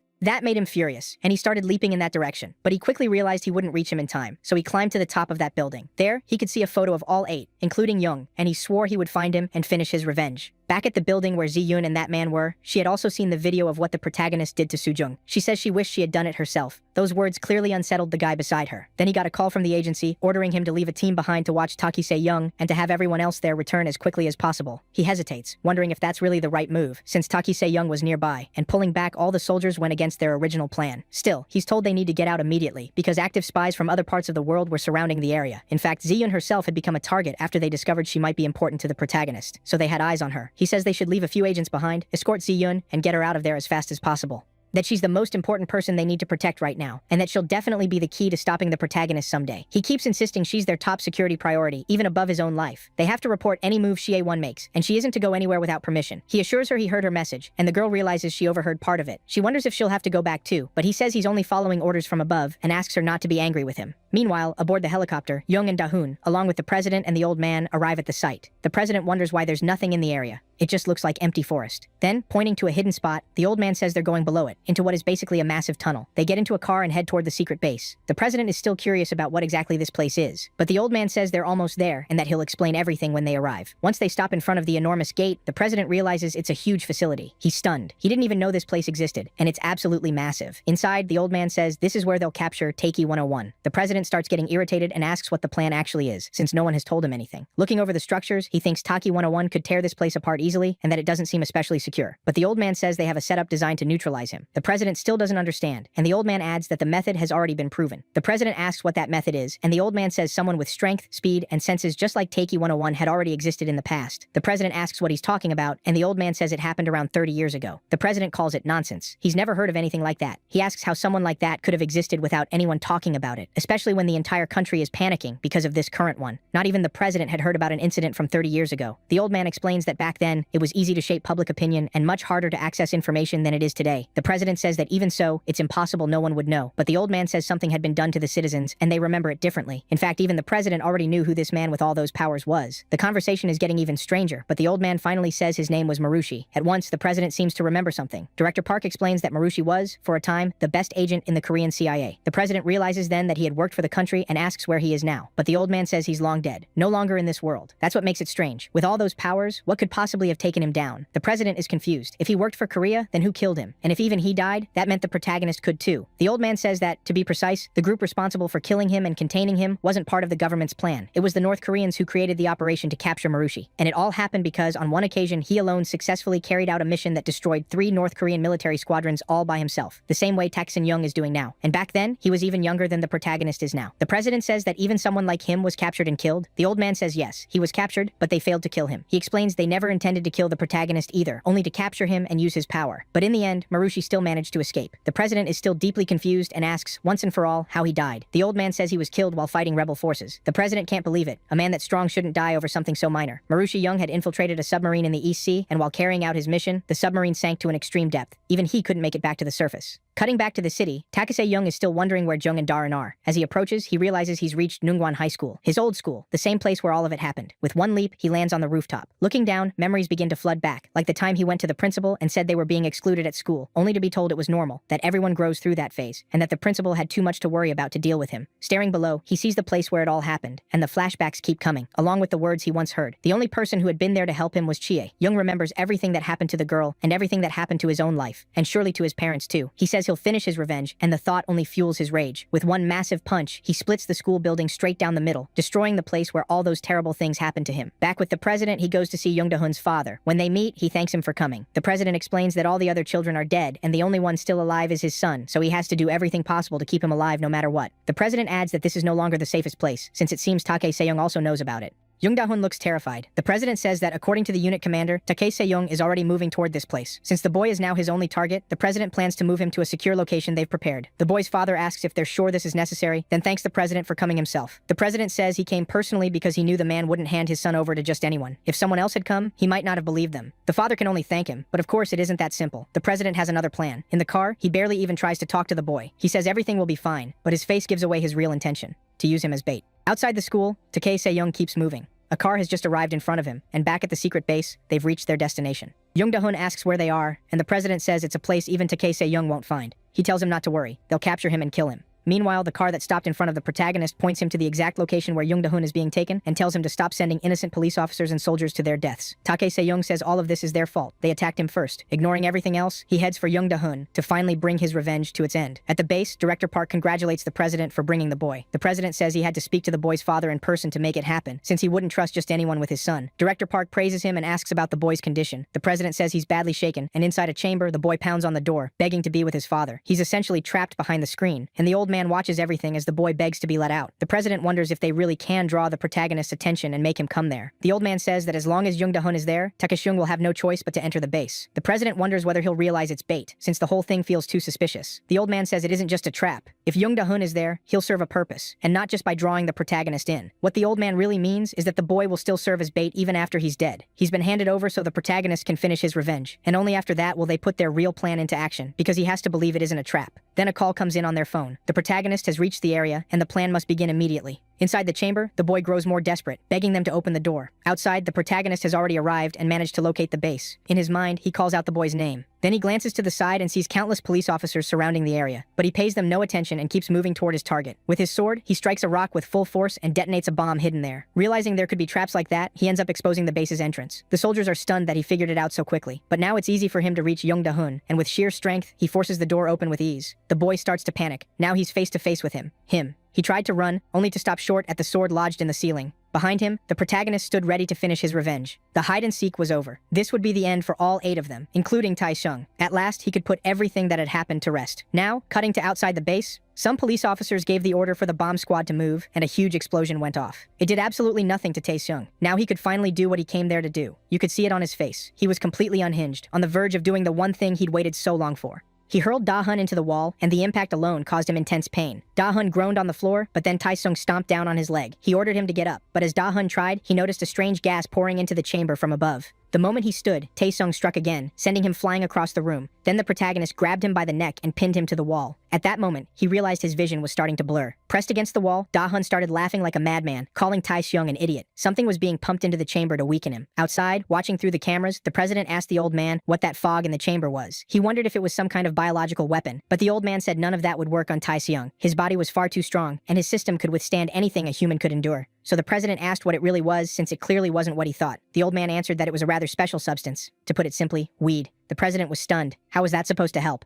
The old man explained that in a massive enough dose, it could still distort Tae-seung's senses. He knew it wouldn't kill him, but with that much of it, the president could only think his country might go bankrupt. This old man had used an absurd amount. The old man said it might at least impair his vision, and for now, that was enough. Back to the protagonist, he was finishing Da-hun off, and with one final punch, he sent the bastard flying. His revenge was complete. Under his breath, he spoke the names of his mother, his father, and Ji-yun. With a disturbing smile, he declared that his revenge was finally over. He'd sent every last one of them to the grave. But while he smiled, he started feeling strange and realized it had to be that haze filling the chamber. At that moment, the old man gave an order, and the floor beneath the protagonist suddenly opened. He started to fall. He reached for the wall, trying to stop himself, but it was coated in oil so he couldn't get a grip. Takeseung kept falling without end. At the bottom of the shaft, he finally saw who was behind all of this. In the distance stood the president, the old man, and Director Park. He immediately started shouting the president's name. The protagonist hit the ground, his senses already badly affected. He kept calling out to the president, while the old man ordered them to continue the plan. From the top of the shaft, several flashbangs were thrown straight at him, further wrecking his sight. The old man believed that between the drugs and the flashbangs, Tae-seung's senses would be completely scrambled, and for the moment, it was working. The president thought this was their chance to kill him, but the old man said that even with his senses impaired, nothing they had would be enough to put him down. If they wanted to get rid of Takeseung, they had to follow his plan. Director Park added that countries around the world were fighting each other just for a chance to capture the protagonist. He thought they should try extracting some of his DNA so they could study him. The president hated the idea. He just wanted this nightmare ended for good. The old man replied that they should learn from Korea's failed plan with that earlier guy who resembled the protagonist. They shouldn't attempt something beyond their limits. Trying to take anything from Takeseung might not work at all because he'd learned from the past, and the same trick wouldn't fool him twice. He also knew the substances they used now probably wouldn't work a second time, since with senses like his, he'd adapt perfectly by then, and if he escaped this time, they would never capture him again. So he asked if Park was really sure about trying to extract DNA. That shut Director Park up fast, and he changed his tune immediately. The old man said they should move to the final stage, and from above the chamber, something like cement started pouring down onto the protagonist. He knew bullets lose force in water, and cement was even denser. If they dumped it over the protagonist, his movements should be completely restrained. Once immobilized by the hardening mass, he wouldn't be able to use his strength at all, just struggle uselessly. The president asked how long it would take before the protagonist could move again and try something. The old man said he had no idea how long they could keep him trapped, but he was certain that even now, Tae-seung's body was developing resistance to this kind kind of attack. The president could only stare, shaken by how overpowered he was. Still, he knew they had to finish everything before Tai-sung came back to his senses. Meanwhile, inside Takeshi Young's mind, he heard a voice. It seemed to belong to the owner of the sword, telling him to come back, that it was still too soon for him to face Arab. The protagonist had no idea who Arab was, but the voice kept talking, saying he must not show weakness by letting himself die. Only his rage could move mountains. In front of him stretched a strange landscape, while the voice kept echoing in his head, saying that the one with an endless fighting spirit would receive the sword's blessing. And this was the moment Takeshi Young would finally receive that blessing, the very one he'd wanted since the days he trained on his rooftop. Before him lay a completely devastated world, and the man said that when they met again, he would do something. But unfortunately, we never find out what.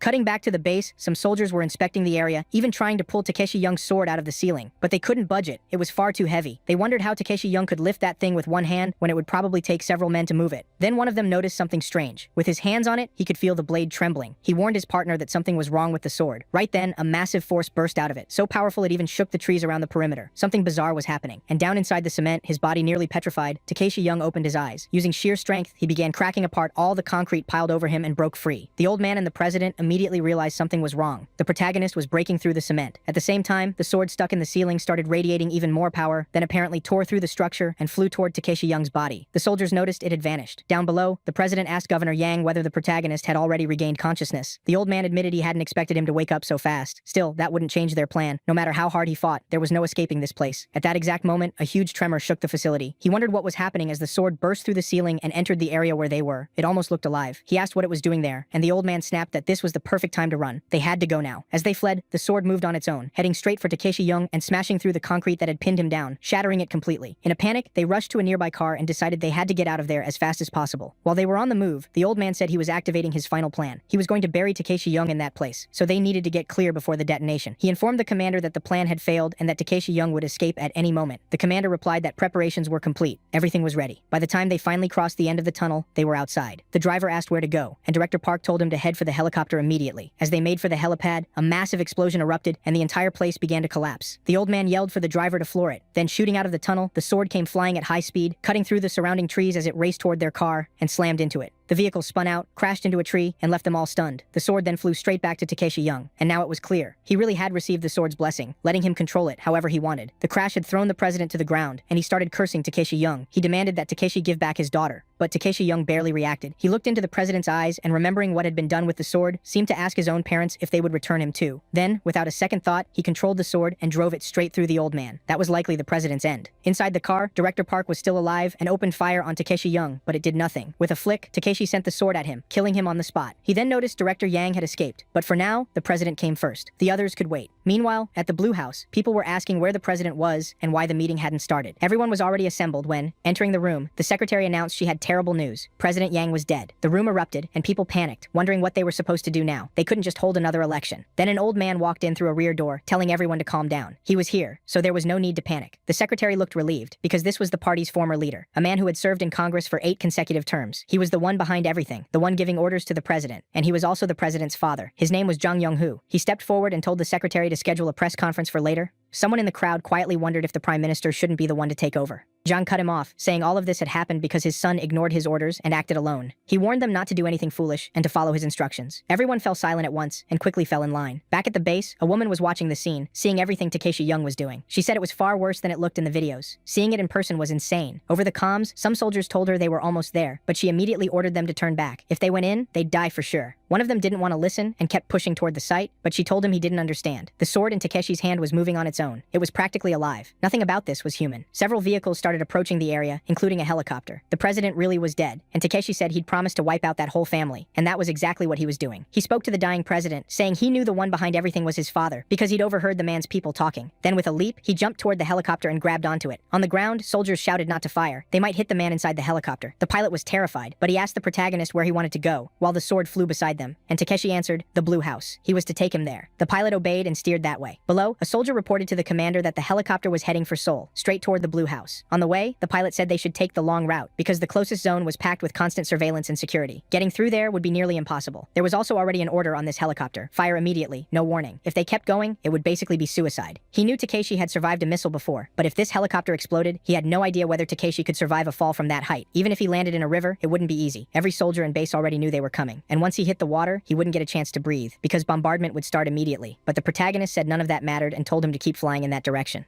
The pilot started lamenting his fate. He knew that once they crossed that line, the helicopter would be bombed. Takeshi Young had superhuman abilities, so maybe he'd live, but the pilot wouldn't. As they neared the capital's defense command, word came in that Takeshi Young had boarded a helicopter, and bullets immediately began tearing through the air toward it. The gunners didn't care at all about the soldier inside and kept firing without hesitation. But Takeshi used his sword like a spinning fan, deflecting every shot. The pilot couldn't believe what he was seeing, but once Takeshi pointed the way and told him where to go, the helicopter headed there. On the ground, someone demanded to know how they still couldn't bring down one simple helicopter. How could they be this incompetent? The constant attacks were starting to annoy the protagonist, and with his sword, he began wrecking everything around him. Looking down afterward, he realized the city had already suffered enormous damage, but he kept moving toward his destination. At the Blue House, the old man began mourning his son's death, especially now, when he had finally reached the place he'd always wanted. He truly seemed to feel the loss. Then, in his office, the secretary rushed in again to report that Takeshi Young was coming there, and they needed to retreat. The old man said he understood, and we cut back again, to the helicopter. As they crossed the city, more shots kept coming, but Takeshi still knocked them all away with his sword. He knew the helicopter couldn't hold out much longer, so he decided to try something else. Using the sword for support, he grabbed the pilot in his arms and took off, flying, while holding onto the blade and moving even faster across the city. At this point, Takeshi had become absurdly overpowered. Apparently, he could even fly now. At that speed, he quickly closed in on the Blue House and reached the surrounding area. The moment he touched down, reports came in that Takeshi Young had breached the Blue House. Soldiers immediately surrounded them and warned that they wouldn't let him cross that line. He answered that anyone who wanted to die could shoot. That would be the signal for them all to begin. Then we cut to the committee, where they said the military was bombing the entire city and causing massive civilian casualties. If this kept up, their credibility would collapse, and the city was already descending into chaos. One of them asked whether they really intended to keep going like this. The old man replied that the government couldn't just sit idle while being attacked. But another man said this was madness. They were even willing to blow up the Blue House, where they themselves were, just to try to stop him, and it probably wouldn't even work. The others were starting to openly disagree with him. The head of political affairs suggested that the only way to stop Takeshi might be to talk to him, that someone should go outside and try, because he saw no other way. Another man pointed out that all they'd done so far was order more and more bombardment, without sparing a single thought for the civilians living in the city. Silence filled the room, and the old man asked what exactly he had in mind, then told him to explain. On the news, reports spread that Takeshi Young was now inside the Blue House and hadn't done anything since entering. The anchor added that the army had declared full martial law, surrounding the Blue House inside and out. Meanwhile, while he remained there, the number of civilian casualties had risen sharply, and it was also reported that he had seized an active-duty helicopter, which had caused this whole uproar. On the other side of the city, watching all of this, a girl stood there deep in thought, even whispering his name. It was the nurse who had taken care of the protagonist back at the beginning. Then someone started banging on her door, calling her by name. Kim Bora. The man asked if she was the nurse from Hayam University Hospital, and she said yes, asking who he was. He kept pounding hard enough to scare her. She cracked the door open, leaving the chain on, and the man shoved his face into the gap, claiming he was police. He asked if she was really not going to open the door, because he had a few questions about someone staying there without papers. Kim Bora immediately panicked. She had cared for Takeshi for a while. Jumping back a little, before that supposed officer reached her home, she had been blaming herself, thinking she hadn't paid enough attention to his condition, and feeling terrible about everything happening to him. She felt she should have done more to keep him calm. Then the man knocked on her door, and we see the same scene play out again. He said he was police and asked her to open up. From the other side, she spotted a man in a police uniform telling her to take the chain off first, but she didn't believe he was really a cop, and in a trembling voice, she said she wouldn't open it. The man started getting angry and ordered her to open the door immediately, but at that moment, he was suddenly struck down, along with the others with him. Someone else had taken them out, and when she got to the door, she saw it was a girl. It was Ji Yoon. She said she'd been delayed a little, but had still made it in time. Cutting back to Takeshi Young at the Blue House, he was with that police officer who had fainted during all the chaos but had now woken up. As he came to, he realized he was still alive and figured he must have somehow gotten away from Takeshi Young. He even wondered if everything had just been a dream, but then when he looked to the side, he saw him right there and instantly panicked. He thought this was the worst possible moment to wake up and that he should have kept pretending to be unconscious. He wondered where he was. This was the Blue House, and there were quite a few people standing there, basically being held hostage by Taker Sayunk. He thought the whole thing was insane and couldn't understand how he'd ended up there. The protagonist tells him that now that he's awake, there's something he needs him to do, a favor. Around the Blue House, the guy was now free, and the protagonist gave him a mission. He went straight to the Air Force Command, basically to turn himself in. He stated that he was the helicopter pilot who had brought Taker Sayunk there. One of the men asked if that was true, and he said yes. He explained that he was a soldier, and a captain no less. But instead of helping stop a national crisis, he'd aided it. So several men intercepted him and forced him to the ground. They told him this could be treated as treason, and that military prosecutors would investigate him before taking him to court. Meanwhile, as he was being escorted away, they put him in a vehicle. To him, facing military prosecutors and a treason trial was 100,000 times better than staying with Taker Sayunk. At least there, he had a better chance of getting out in one piece. But then the truck they were in suddenly flipped over, and he was thrown out. In midair, Taker Sayunk caught him. He hadn't escaped at all. All the soldiers around them quickly surrounded them and gave the order to fire. The protagonist threw him to the ground and with a leap, left the area again. The guy couldn't understand why he was doing this to him. Even so, he returned to the military command once again. The man there asked how he'd come back, and why he'd run in the first place. Taker Sayunk had invaded the command base because he was looking for him. The officer asked if he was seriously trying to commit treason, but the soldier said he had a message from Takur Seyunk, something for future negotiations. If any of them laid a hand on Han Ji-hun, he wouldn't forgive them. And that man was none other than him. So the order given to everyone was clear. They were not to touch this soldier. Outside, Takur Seyunk watched everything, clearly working through some kind of plan. Back at that moment in the Blue House, Senior Secretary for Political Affairs Minri Untai had arrived. He came with the others from that meeting, and the soldier accompanying the protagonist received them right at the entrance, then guided them to the protagonist's current location. The old man said it was a pleasure to meet him, and Takur Seyunk was there, sitting calmly. The soldier with him couldn't understand why the old man was treating him so well when he was a wanted man. The official said they should introduce themselves first, and that he was the Senior Secretary of Public Relations. But before he could finish, the protagonist cut in. He only had two demands. First, everyone in Seoul had to leave the city, no exceptions. Second, all heads of the national departments had to gather there at the Blue House. The man was confused. President Jang was already dead, so was he asking for his father to come too? That old man?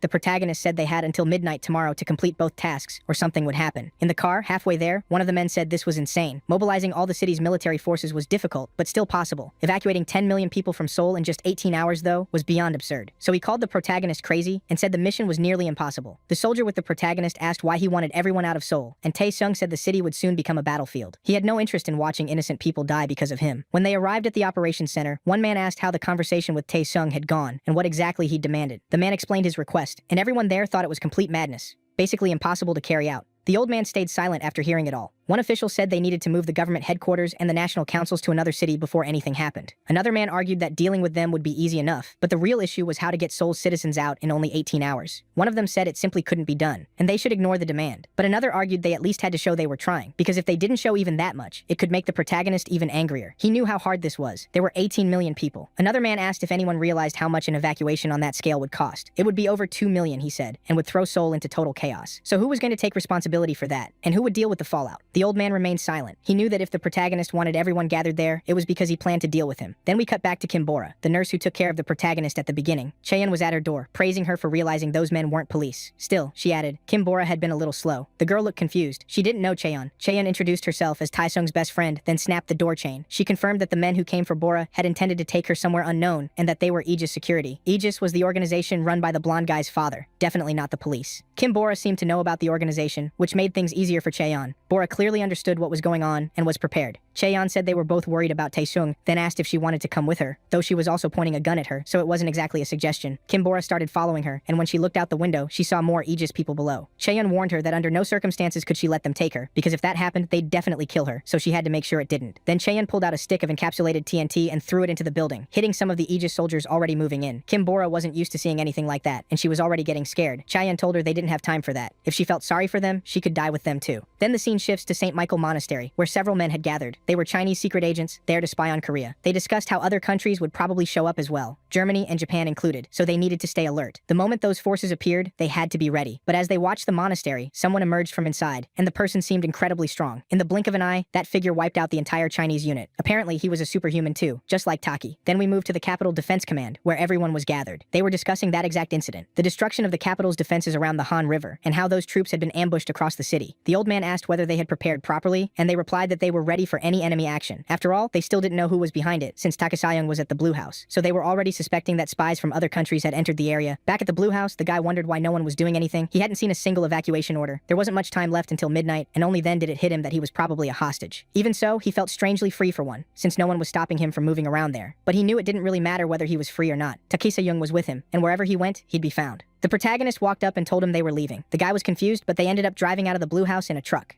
The news was immediately reported back to the organization, while the guy regretted that he had no idea where he was supposed to go, and was too scared to ask. The protagonist simply told him to keep driving forward, and he obeyed. The guy couldn't stop thinking about how terrifying he was, and as he looked at the streets, he saw people living peacefully. Some were even playing outside at a time like this. He wondered if they had never been warned, or if the alert system had failed. Apparently, no order had been given at all, even though this should have been an evacuation. Nothing had been done. He figured that now that the protagonist had taken over the Blue House, no one really had the option to choose what to do or not do anymore. The protagonist was basically in control of the country, so all they could do was obey him. Meanwhile, a helicopter seemed to locate where they were heading and began tracking them, and the protagonist was on his way to the National Assembly. The soldiers were furious, wondering what he planned to do at the National Assembly this time. There weren't even any troops stationed there. Then word came in that Takeshi-young had changed course. He was no longer heading to the assembly. The scene shifts to BTN Broadcasting, where the latest news is coming in. They were still reporting that Takeshi-young was on his way to the National Assembly. Just as the segment was about to begin, the anchor says that according to the latest reports, Takeshi-young is heading there now. Then the studio is suddenly struck by something, and stepping out from the back, it's Takeshi Jung. He had broken straight into the station. The soldier with him orders the staff to get the broadcast ready immediately and keep the cameras rolling. Everything the protagonist says must go live, or something very bad will happen. A moment later, the protagonist is already on every giant screen across the city, and on TVs all over Seoul. He announces that President Jung is dead and that he killed him himself. People panic instantly, terrified by the announcement. He reveals that he had already warned the organization, demanding that all Seoul citizens be evacuated by midnight, and that they bring the department leader to him, but they ignored him. And now that he knows who their leader is, he says everyone will be punished for it, because the government refused to take his demands seriously. Everyone is stunned. Even the soldier beside him had no idea he was about to say something this explosive. He admits that no matter how strong he is, he can't fight Seoul alone. But first, he says, if any troops are found that weren't withdrawn, he won't leave a single man alive. Back at the organization's committee, they wonder if he's insane, if this lunatic is really challenging the entire army. But one man says he's right. They have no direct way to answer this. The old man insists they must announce that the citizens will not evacuate and that he refuses to obey. If they don't stand firm now, the public will fall into chaos. The others can't believe he's doing this, but he says Taekseung would never slaughter innocent people, and he's convinced of that. Even if he did, it would only make the public hate him more. All 10 million citizens of Seoul would turn against him. Another man realizes that if this happens, he'll be using the people of Seoul as hostages. Then Taekseung adds a second demand. All active police in Seoul must disarm and abandon their stations. In other words, Seoul will be left lawless. Anyone who refuses will be punished without exception. And finally, for every citizen living in Seoul, any violation will be punished, and no one's safety can be guaranteed. Old man Yang is watching it all too, twisting with anger in his room. At the hospital, Mr. Yang, the guy the protagonist beat down earlier, is recovering, and in front of him stands Seonghwa, the mysterious guy in the yellow hood. He asks about the situation. Mr. Yang says nothing unusual happened, but Seonghwa is clearly furious. He wants to know who did this to his brother, and vows to find him and kill him. From that moment on, that lunatic sets out to hunt Taekseung. Back with old man Yang, he asks one of his men what happened in Seoul. The man explains that Taekseung seized the Blue House the day before, and all the governors and politicians, including Han Taekseung, were evacuated. The old man is shocked. He says Taekseung is completely unpredictable. Then he asks about Muyol, and is told he's awake. They injected him with serum, and he's recovering very quickly. The old man asks if they found Seonghwa, but the man says he hasn't been answering messages and seems to be ignoring them on purpose. This is the same Seonghwa now with Mr. Yang in the hospital, the one who swore to beat the protagonist. Then the aide adds that 3 samples of a serum were stolen from the Kook-1 lab, and the security footage clearly shows that Seonghwa was the thief. The old man realizes something huge is about to happen. Back with the protagonist, the soldier beside him wonders why he wants to drag innocent civilians into this. They had nothing to do with it. He says that when he first heard his speech back in that building, he was glad he was doing this. But now he doesn't understand why he's threatening ordinary people too.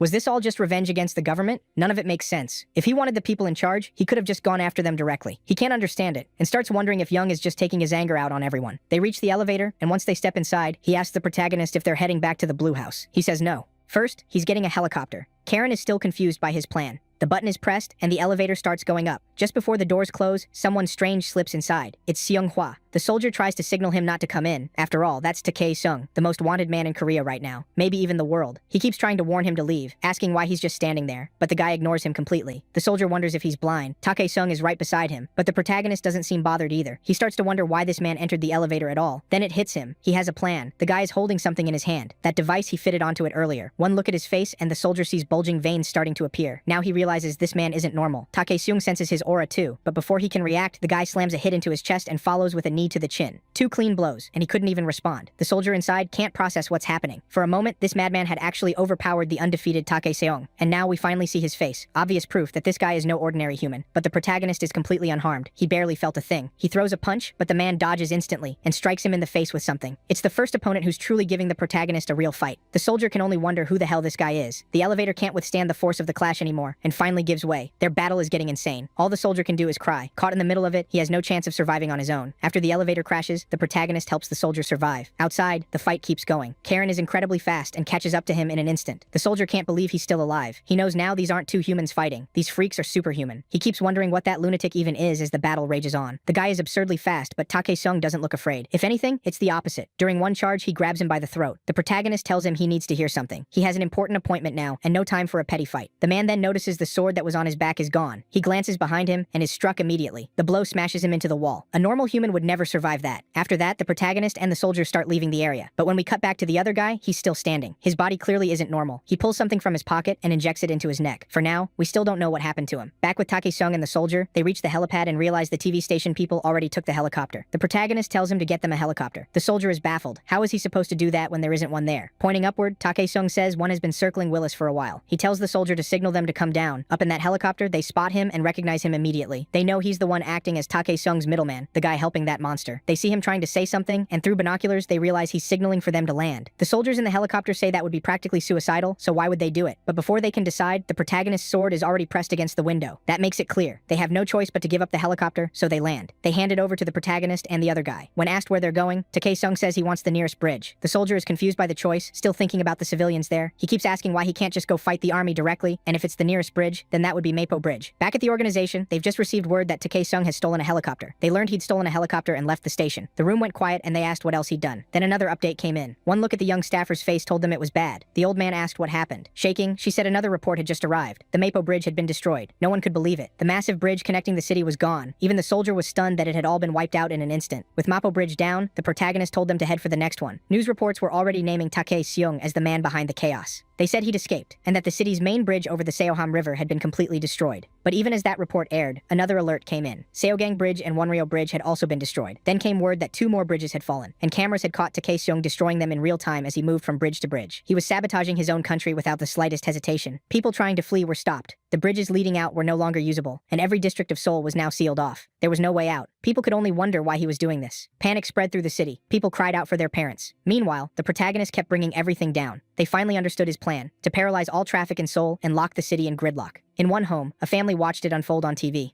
The father couldn't understand why this was happening, and all he could think about was what it would cost to rebuild those bridges. His wife said they needed to leave Seoul too. It was getting far too dangerous. Their teenage daughter, clueless as ever, complained that she was supposed to meet her friends today, and that this was so annoying. Then another bulletin came in. Several inmates had escaped from a prison in southern Seoul. Calls were flooding in, but there seemed to be no police available to respond. Authorities told citizens not to go outside and to lock themselves inside their homes. The father kept asking how everything had collapsed so suddenly, but the city was already in total chaos. Escaped prisoners were taking over the streets, and there were no soldiers protecting the public. Crime was erupting across Seoul. Robberies and assaults were happening non-stop. The crazed mobs smashed anything in front of them. By now, it was clear Tae-seung's threat had made proper policing impossible. The man suddenly remembered the children were still at school, and everyone panicked. He told them to grab their things right now. They had to get out before it was too late. Public safety had completely collapsed. Back at the organization, they watched the news in shock, helpless before the situation. South Korea's capital had effectively fallen, and the city center was in complete ruin. Back with the protagonist, the helicopter had landed. Looking out over the city, they saw the chaos below. They had returned to the Blue House. One soldier looked at Tae-seung and wondered if this was really what he wanted Korea to become.